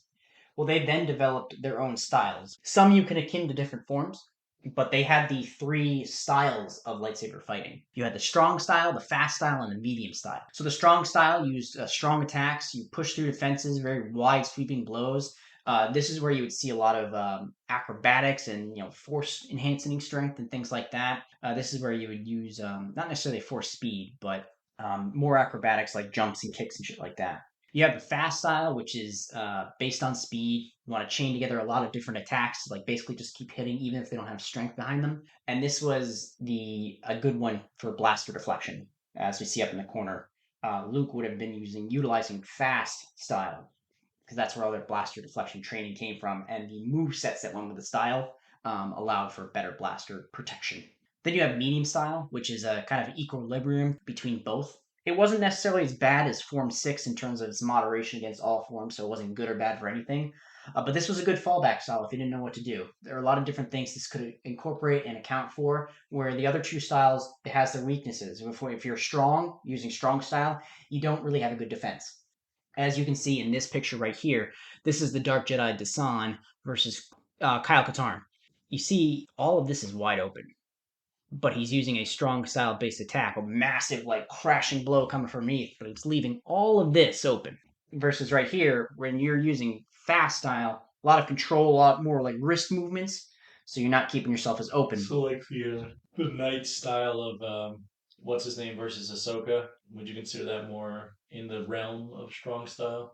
Possibly. Yeah, I wanted to do a study on him because you had mentioned him before. Because I Yeah, want to get an idea. It's kind of cool to get an idea of what forms these people. yeah, Because he was a Jedi yeah, before, so. yeah. Because I know that the one of the cool concepts behind that, at least what they were trying to go for was to have kind of like a classical knight, Mm-hmm. medieval knight with like a broadsword Mm-hmm. styling versus like the samurai, which would be Ahsoka, and they kind of wanted to have that cool like completely foreign styles from each other. Yeah. That was their idea. I'm not sure how much of the actual like terminology they wanted to go through, but I know like from like a stunt coordination, Right. Right. Right. that was like the design was very production wise was very based on two different worldly uses of a weapon. Yeah. Yeah. Well, speaking of that, going into the production of it, the forms came about when the prequels came about, specifically Episode 2. A lot of these stuntmen and the producers got together. I think at the time it was called Star Wars Magazine. They introduced an article called Fight Saber, which went into this is where the forms were first introduced, and they applied them to different people. Hmm. And then you could actually kind of see them during it because I guess during the prequel shooting they actually did try and tailor made different fighting choreography for different users. That's right, because I mean they put a lot into that because the freaking stunt guy for Darth Maul was Darth Maul. Yeah, yeah, yeah. Ryan Parks. Yep. Like they didn't separate them at that point. Yeah, it It was was cool. like no, we're going full out with this. And they made the stunt coordinator for the prequels, Nick Gilliard. They made him a character in the universe. He became Sindralig, who was the battle master of the Jedi Order. So he was the guy who trained everybody in Nice. universe and out of universe. I didn't know that's who Sindrag was based off. That's him. That's the guy. That's When you fun. see Sindralig in a picture, that's the guy who It's he the was the guy. choreographer for the fighting. That was Nick Gilliard. Yeah. Fun fact for y'all. So yeah, those are the three styles of the new Jedi Order. Post Empire. We got a case study. The first one that we're going to go into is these are not going to have noise, but that's okay because we're going to be talking over them because we're actually going to go through two of one of his more notable fights. Again, these are straight from the movies. I kept the animated stuff out of this because, believe it or not, the animated does a better job of showcasing them, obviously because they're animated, they can do whatever they want. Right. But there's just like too many examples, and I know a lot of the footage that I want to show you hadn't seen, so I wasn't gonna, Not a lot. well, like the later ones. Later The ones. last two seasons had a lot of examples that I wanted to use, and I just didn't want to use it. Fair enough. From what I'm assuming, the two scenes that we have here are the lower left. We have Darth Maul versus Obi Wan after the death of Qui Gon Jinn, his master. Mhm. At this point, I think Darth Maul still has both his blades on his double sided. Both halves of his body. Yeah. Yeah, well that too. And then on the other side is hello there. Obi Wan dropping down to meet General Grievous for one of the biggest fights of the third movie. Yeah. So before we start watching, let's do a little bit of background into Obi-Wan specifically. What was his style? What was his form that he specialized in? Let's see. Trying to take my working memory to Yeah, good I want use. to test you. I want to test you. Well, I have Yeah, bad pass or fail. bad numerical memory. Let's see. I think it's you mentioned it was Form 3. Nice, exactly right. Yes. Obi-Wan became known as the master of Sarusu. Not a master, the master. Like, he was the pinnacle. However, he didn't start with Form 3. When he was under Qui-Gon, quite literally up until his death, he was actually a Form 4 practitioner. He used the Taru, the aggressive acrobatic one that we learned about. This was mostly due to because Qui-Gon was an Ataru user, and it was also because Obi-Wan has a bit more of an aggressive, combative personality, which I think we saw more of in Episode 1 versus in the later episodes, especially when he became Master. He's a little more reserved, a little more laid back. He was a youth. After Qui-Gon died, Obi-Wan had a massive change in mindset, almost exclusively because of the death of Qui-Gon. He realized that Ataru was very he saw firsthand how bad the defense was for Ataru. So he's like, okay, how do we capitalize on that? So he started studying Form 3. He did not start studying Form 3 until after Episode 1. And then he just kind of stuck with it, which I feel like is kind of fitting for, the perfect Jedi of the Star Wars galaxy. I mean, Obi-Wan is The the peacekeeper. embodiment of the perfect Jedi. It actually, Embodiment of the peacekeeper. yeah, his mastery of Form 3 led him to defeat a lot of really good duelists, but it also it was actually kind of led to his moniker, the Negotiator, during the Clone The Wars, negotiator. because when you are a Form 3 practitioner, or you are prepared for prolonged combat. Now, one of the things you can do when you have a prolonged combat on your hand, whether it be open battlefield or a duel, is you can gain a lot of information. You have time to study, you have time to develop tactics. So a lot of times with Obi-Wan, he could end engagements without death.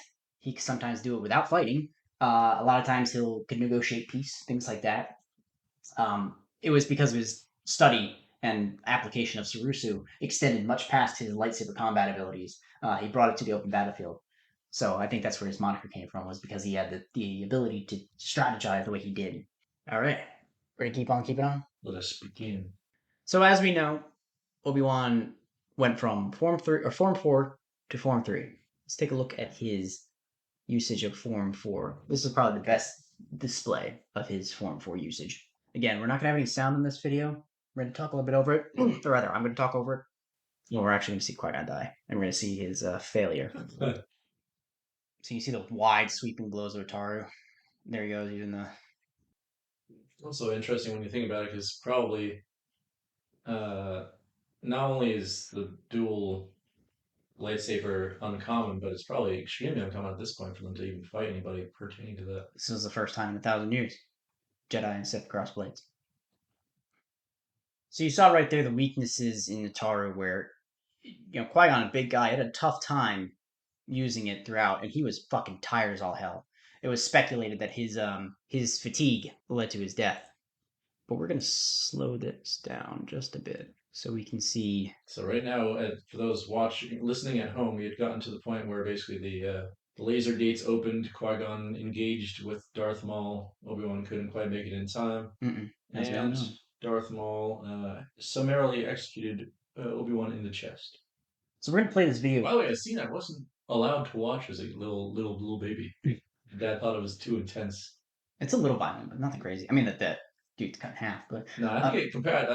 You know what's kind of funny? That didn't scare me as a kid. What did scare me as a kid was actually in boss nails. the fourth episode where Darth Vader chokes the commander guy. Scares you? Yeah, around the table. Because I didn't know what the fuck was happening. Oh, you're Because just like dying. I never saw the Force before. I didn't know what was happening. Like, what the fuck is happening with this dude? You know what I found out? Fun fact, has nothing to do with anything. The Yeah. guy that was choked, he was named after Conan O'Brien. What?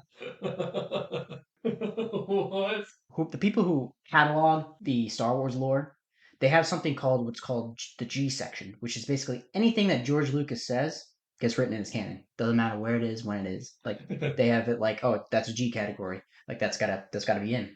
His name on sheet was General Moto. His rank changed because he was originally an admiral, but he couldn't fit into the admiral costume, so he could wear a general costume that fit him, so they had to change his rank. So he was General Moto for the longest time. George Lucas showed up on the Tonight Show with Conan O'Brien at one point. I can't remember how long ago. When Must have been when Conan was like 5 years old. well, this was not terribly long ago. This was 2000 something. So Conan O'Brien was asking George Lucas some trivia questions about Star Wars, or a fan was asking George Lucas some trivia questions about Star Wars as part of like the show. And they're like, "Who was the name of the guy who got choked by Darth Vader in Episode 4, the Imperial officer?" And George Lucas knew his name, but he only knew the last name because that's all it was at the time. So he calls him Conan something something Moto. So that's his name got changed to Conan something something Moto. Wow. Yeah. The other instance actually was Jon Stewart from Comedy Central, the Tonight Show. I can't remember what his show was called. He asked George Lucas what planet Obi-Wan was from, and there was no canonical planet at that point from that Obi-Wan was from. So George Lucas goes, he's from the planet Stu John, and that got written in. And then you look up Obi-Wan, he is from the planet Stu John in the Stu John system, named after Jon Stewart. Wow. So yeah, you take that to your next party and say, I Dang. got some trivia. That's how fast George Lucas makes lore people. Well, it's his universe, That's what so happens when God speaks. yeah. Well, that's what happens when you create a universe. Anything you say can go. Short of who else you give licenses to, you can still say whatever you want. So we're gonna look at this scene in two different instances. We're gonna come back to it a little later on. Right now, we're only gonna look at Obi-Wan, and what we're gonna look at his use of the Tar. I want to see if you can point out some different. I mean, there's very specific moments where he definitely uses the Tar, but like just watch Obi-Wan. It's gonna be a little bit slower. We're at 3/4 speed. We can see Darth Maul stare at us in three-quarter speed. Oh, what are we doing here? That's what I was wondering. You're like, let's watch Obi-Wan. I'm like, are we gonna watch him run and then stop? I paused that. I don't know why I went back. All right, he's dead. He's pissed. He's channeling that aggression. A baby Ewan McGregor. Yeah, watch Ewan. Watch how he do. Watch how he be. So right now they're pacing back and forth around the red laser gate. It's about to unlock. Lightsabers are on. It unlocks. And he just runs. Look at those massive fucking swings. The coolest fight in the whole Yeah. movie. Now he goes on the offensive. He's trying to massive kick, Yeah, he does the front. That's true. He does the front flip over him. and he tries to attack at the same time. Now watch this. Perfect redirect. That's part of Ataro is to redirect kinetic energy put at you, like for acrobatics and things like that. Exactly how he did. Big force push to the face. And Obi-Wan is down in the sewer. Oh, 9, 8. It's the plasma. It's a massive like shaft. What yeah, did they put way too much effort into all the construction of Phantom Menace without telling us anything that any of it did. It was a plasma refinement facility. Naboo is I'm sure it was. I'm just saying, like Yeah, production. Naboo is rich in plasma, so they built a whole facility to mine it and refine it.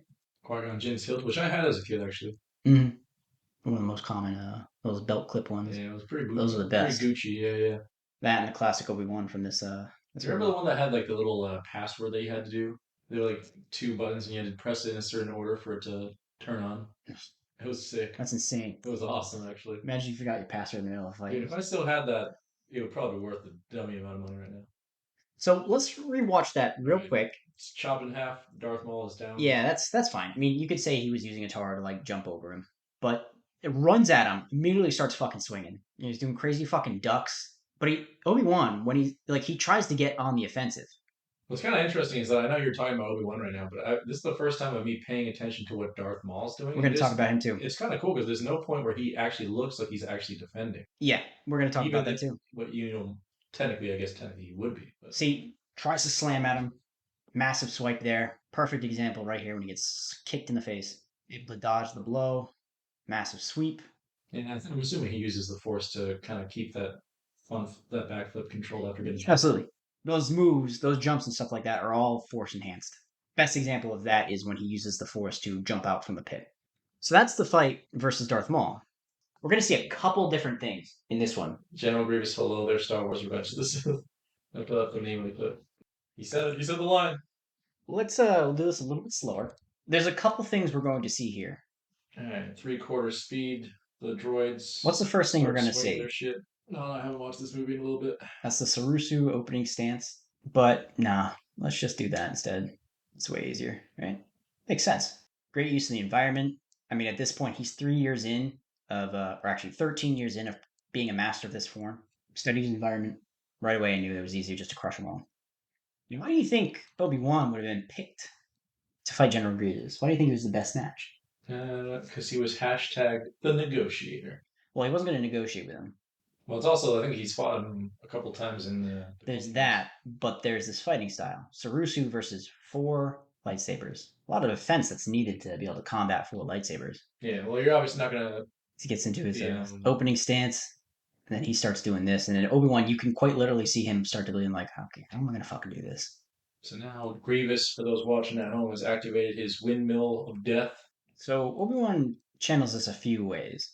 He stops this assault by trying to break it up. There's this Ataru coming back, but you see the blade works a little bit different. He's doing a lot of circling. He's a lot more wrist movement. Yeah, yeah, a lot less away from his body. Yeah, a lot less elaborate. And he gets to the point where he's close enough where he can Chops just. off the first arm. He's on the offensive pretty much the whole time until he gets close enough to snap him. There he goes again, right? And that was the strategy the whole time. He's like, I'm just gonna keep cutting until Grievous starts some bullshit. Grievous starts some bullshit. Let's see if we can do them side by side. Once again, very strange when you don't have a visual context of what you just said. What's that? Let's do them side by side. Oh yeah. If you've just tuned in, That one time when you're listening to this podcast by listening to yeah, it's like when the sex scene comes on.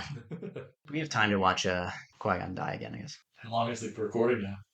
Probably like 2 hours. I was gonna say, we have time. This could have been a two-parter, but A two-farter. two-farter. Could have been a double farter. It's one big turd instead. He spends a lot more time in episode 3 staying bladed, keeping his blade in front of him.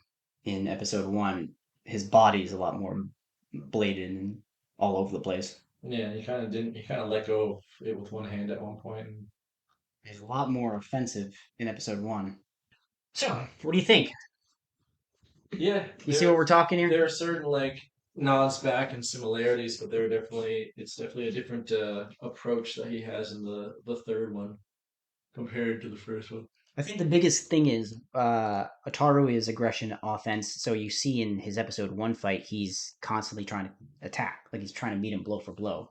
And then with Grievous, when he's on the Sarusu, which is the penultimate defense form, he's almost completely on the defense. Yeah, And those couple times where he suddenly just turns the blade just to cut the wrist off, he's completely 100% on the offense. yeah. He's Or gonna try to defense. hit every single lightsaber that Grievous has at all times. He just keep himself safe. And there's like points where he's actually just kind of Exactly. That's exactly what Sarushi does. He uses Yeah. very tight movements. They don't really move a It's like lot. a bob and weave. Yeah, exactly right. Exactly right. That's all he's doing is just like he's staying on the defense, just staying out of the way until he needs to.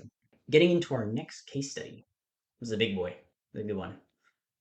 We got the old I'm actually really excited for this one yeah, we got the old Anakin Darth Vader one. So because if there's ever been like a even this isn't even just in Star Wars. This is just in cinema and like movies and shows in general. It's been a very few character changes as drastic as Anakin into Darth Vader while retaining kind of the original like entity. Like there's a huge character transformation. I kind of want to see how it reflects in his ability to utilize a lightsaber. so what we need to know with Anakin is he was pretty much Form 5 the entire time. When he started studying lightsaber fighting, he started with Form 5. He was using the Xian variation, which was, as we know, specifically towards blaster fire. There's still some of that aggression, but that was more focused, I would say, on the counterattacks. After his fight and loss to Count Dooku in Episode 2, he switched up his variant. He went over to the Gemso. He's like, I just want to dominate. And that's what Gemso focuses on. It uses pretty much just physical power. To as soon as you're on the, you have a very good, strong defensive foundation, but as soon as you're on the attack, you just fucking destroy. When he became Darth Vader, he lost a lot of things. He lost his mobility. He lost his ability to use the Force in certain ways. Well, I wouldn't say that. He lost like he couldn't. His ability to use the Force, Not his ability to use the Force, to use certain Force abilities, I should say. Force ability. I was gonna Yeah. say because I was gonna say his ability to use the Force is catastrophic as Darth Vader. Yeah, he lost it. He stopped a whole ass ship from taking off. He lost his ability to use it in certain ways. Obviously, not Force sprint or anything like that. No, he couldn't move like that. He gained a ton of height. He was like 7'2" or something like that in his armor, and his reach was a lot bigger. Like his limbs were bigger, so he needed to learn how to use that. But he couldn't walk well. He couldn't like you hear him like the clunk clunk. He couldn't. He was basically like half droid. He couldn't move very well. Yeah, in the original trilogy, it was David Prowse. Yeah, Was a championship bodybuilder. he had the most movement in his wrists. So what he ended up doing was he kind of went away from Form 5 and he studied all seven forms. He utilized Form 2 to apply to his blade control. With the mobility that he had in his wrist, that's where his blade work's going to come from. That's where his control is going to come from.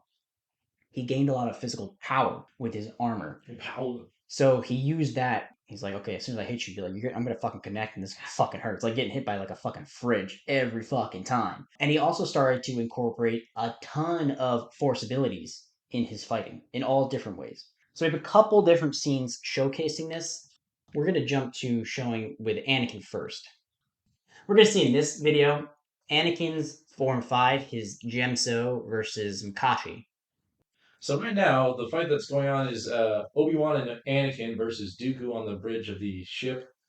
The invisible hand. I kind of missed part of the That's okay. We'll back it up. part of it, but essentially they're starting. You know, Count Dooku did his quadruple front flips, which is really funny in a YouTube poop. They just have him land in the same exact spot. That always kills me. So this fight is kind of interesting when you read about what went on in the kind of minds. So with Anakin and Obi-Wan, because obviously they're in a similar position where they were in episode 2. Obi-Wan makes a joke. Obviously, this time we take them together. um, but what they both did was they increased in lightsaber skill exponentially. Well, almost before a whole war. The other one was after. 3 years of war, exactly right. Not only were they spending time fighting the battlefield, but they were practicing thousands of hours lightsaber fighting between each other. So what they did during this fight was to kind of lull and strategize and trick Count Dooku. They started the fight poorly because they fought similar to the way they did when they first met Dooku in Episode 2. Lax form, Obi-Wan not being good at Sarusu or not partaking in the fight nearly as much, and Anakin being not nearly as aggressive. About 20 to 30 seconds in after the first contact with Dooku, they kind of open up and they show him, like, this is what we're doing. Because they don't show the whole fight in the movie. There are actually a couple more interactions that go on during the movie. But Dooku got a little bit desperate. That's why he realized, I gotta get at least one of these fucking guys out of the fight. So he gets Obi-Wan. You have to see a quick example of Obi-Wan Sarusu when he fights those battle droids. He doesn't even move his fucking blade. But then you see Anakin's complete demolishment of Count Dooku. So Christopher Lee, the man known for the most on-screen deaths of all time, shows up for an on-screen death. Lightsabers go on. They jump into it.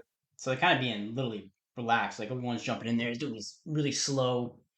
His little jump with his kick leg in the air. So they're kind of not doing the best right now. Dooku donkey kicks Anakin and force throws Obi-Wan. And this is another example where Count Dooku's use of Dun Mach turned against him. Or I shouldn't say second example of Count Dooku, but a second example of utilizing Dun Mach to your failure. So yeah, now Anakin's kind of overpowering Dooku. This is where he's trying He to. starts talking some shit. Yeah, he's like, you've got hate, you've got anger, but you're not use them. And then he decides to fucking use them. He seems to gear up to start smashing away. He's fucking pushed him back. He can't. Dooku's lost like all mobility and he can't keep his balance. And then to the point, there it goes. So then he gets both the hands off. So that was him using specifically Form 5. So now we're going to go into Darth Vader. This one's a really good one. Oh, so this isn't going to be a lightsaber fight. Nope. Are you trying to show off the sheen? No. I'm trying to show off how different Darth Vader fights now. Kind of says it, Joe. Well, of course, yeah. I mean, lightsaber fighting is not always just lightsaber versus lightsaber. I mean, also, this man can catch blaster fire too with his hands, so. While he's force choking somebody, and then he's just hacking and slashing. Cuts him in half. Cuts him while holding in place. Disarms 4 at a time. Nah, you're done. Goodbye.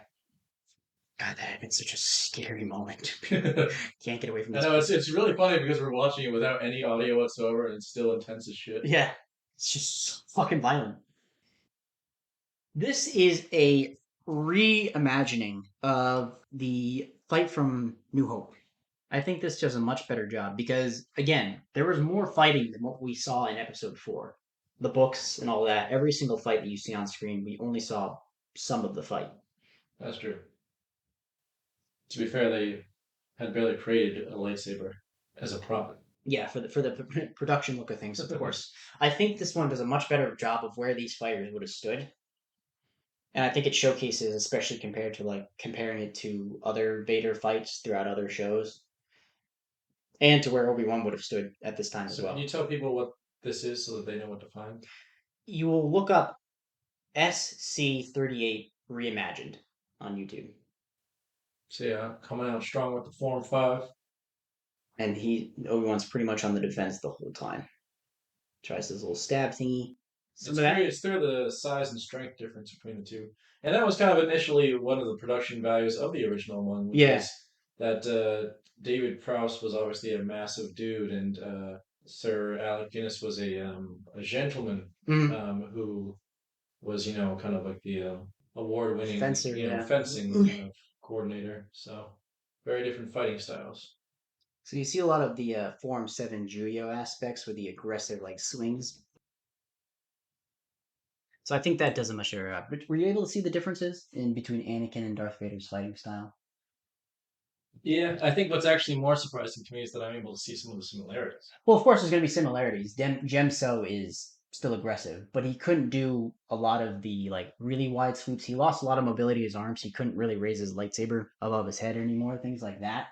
And Well, he there's a could. lot of it was more strength based. Well, he had the power, but a lot of the strength base could be attributed from Ataru as well, and Juyo. I think the Form 7 played a massive part in Darth Vader's new repertoire of fighting because that's just like the ferocity, like the constant pummeling no matter what.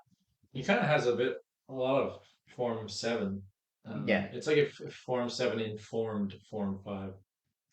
So Mhm. this is going to be a showcase of two people.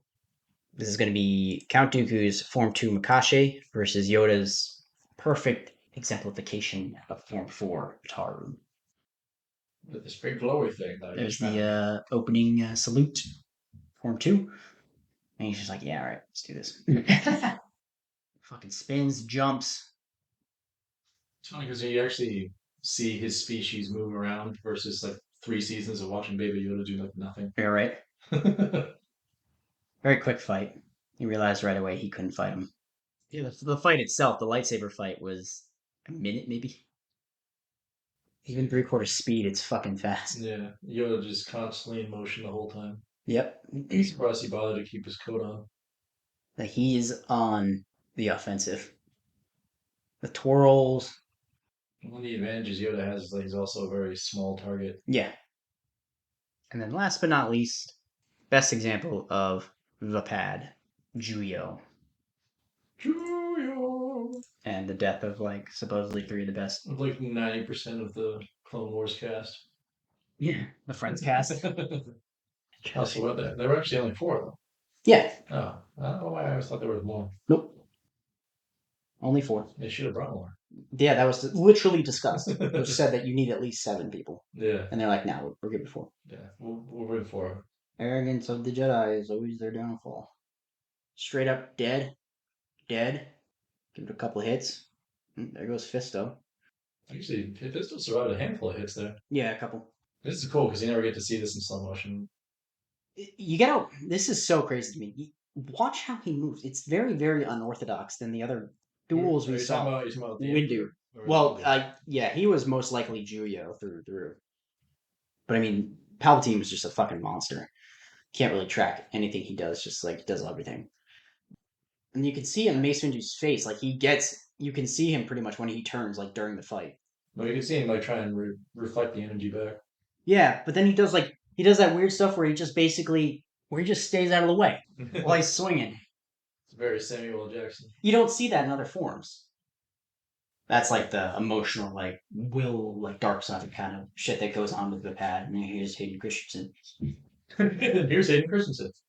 So he just gets a little desperate. Some say that he, willingly lost, but I think he was beaten.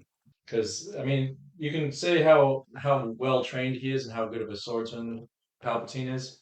Mace Windu like the epitome of the general the entire time, and he was already OP to begin with. Yeah, I think Windu. Plus, he mastered a form that I doubt Palpatine probably didn't come across that often. No, he didn't. So there was Juyo, the seventh form. Yeah, the pod was an extension and a supposed refinement of it. Mm. So he knows Julio. I mean, Darth Sidious is using Julio against him, but as we've seen, the pod is more like this, where you're redirecting the energy. I mean, he's quite literally doing that here, but you're redirecting the intent, you're redirecting the fury, you're redirecting the emotion back on the user. And that's all I've got. That's it. Damn. Any further thoughts, theories, opinions? Damn, I'm kind of gassed. For those that are watching this, we did this all in one sitting. This is a bitch.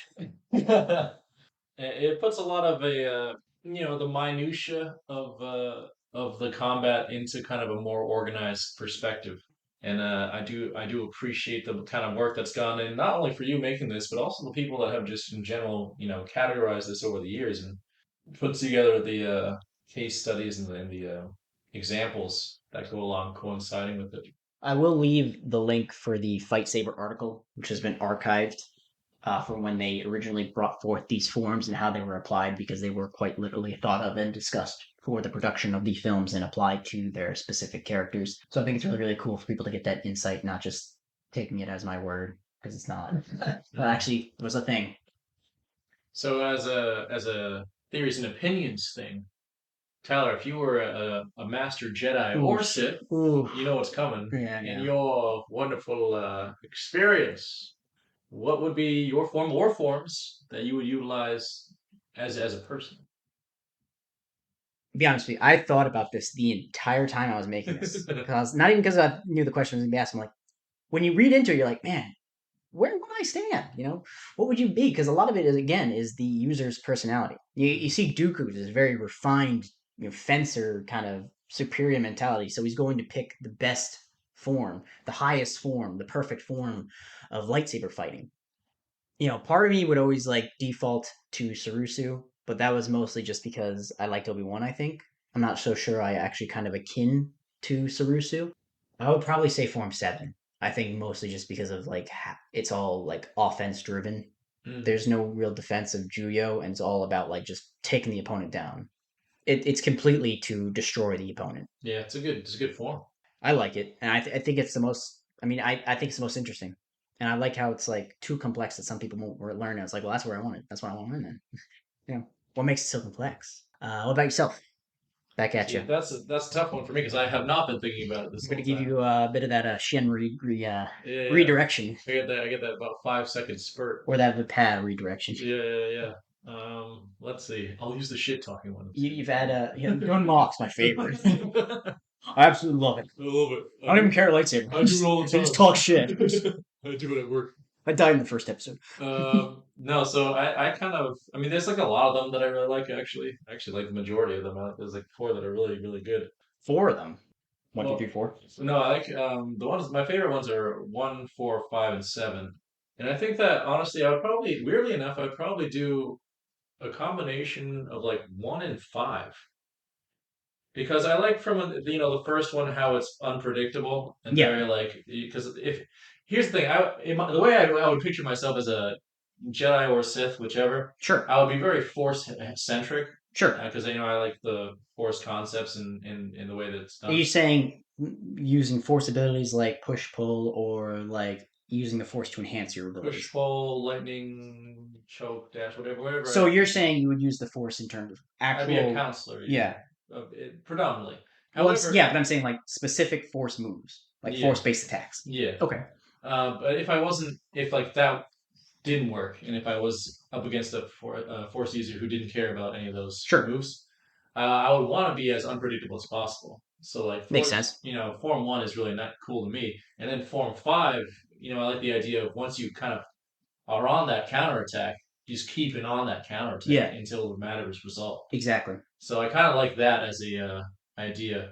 I thought about Form 4 would be fun, but at the same time, that's not really who I am as a human being.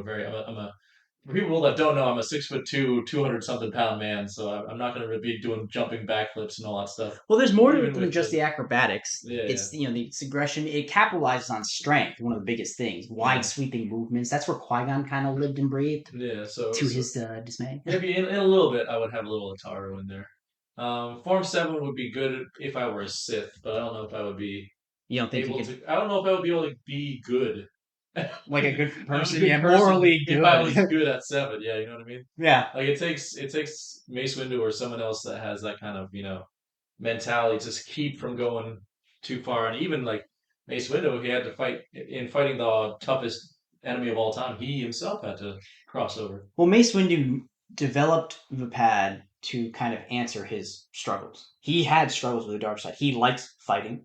He Mm. is an aggressive person, and he needed something that was kind of tailor made to not only work with that, but to be successful using that. And he found the pod, which is more than just transcends the physical boundaries of a form. As we saw, it's a complete using the dark energy that's coming into just redirecting it. But it's like a constant loop Yeah. until you win. Are there any questions that you had That I for have? me? No, I No. think I'm pretty burnt myself. I know. Yeah, it was a long session. Well, for those that are watching, those were the seven forms of lightsaber. Well, not just that. Plus Listen, another three. lightsaber combat, a lot more that goes into it than just the seven classical forms. And what I think now is with this foundation, as we discussed, was bringing this stronger understanding to the different mediums we're going to see in Star Wars, because we still have the Ahsoka show, as you've mentioned multiple times, and a lot of other people that aren't showcased nearly as much. Where they get their edge from? Where are they coming from? Where could they be placed if they didn't learn to form canonically? Ladies and gentlemen, this has been Fandora's Box. Tune in next time, and of course, check out other podcast episodes. We have all things under the sun in terms of Fandora's Box. We Mm-hmm. have Star Wars. We have television shows. We have Mm-hmm. video games. We Bond, have Star we Trek, got so much stuff. Naruto. Lore for days. We talk So about everything.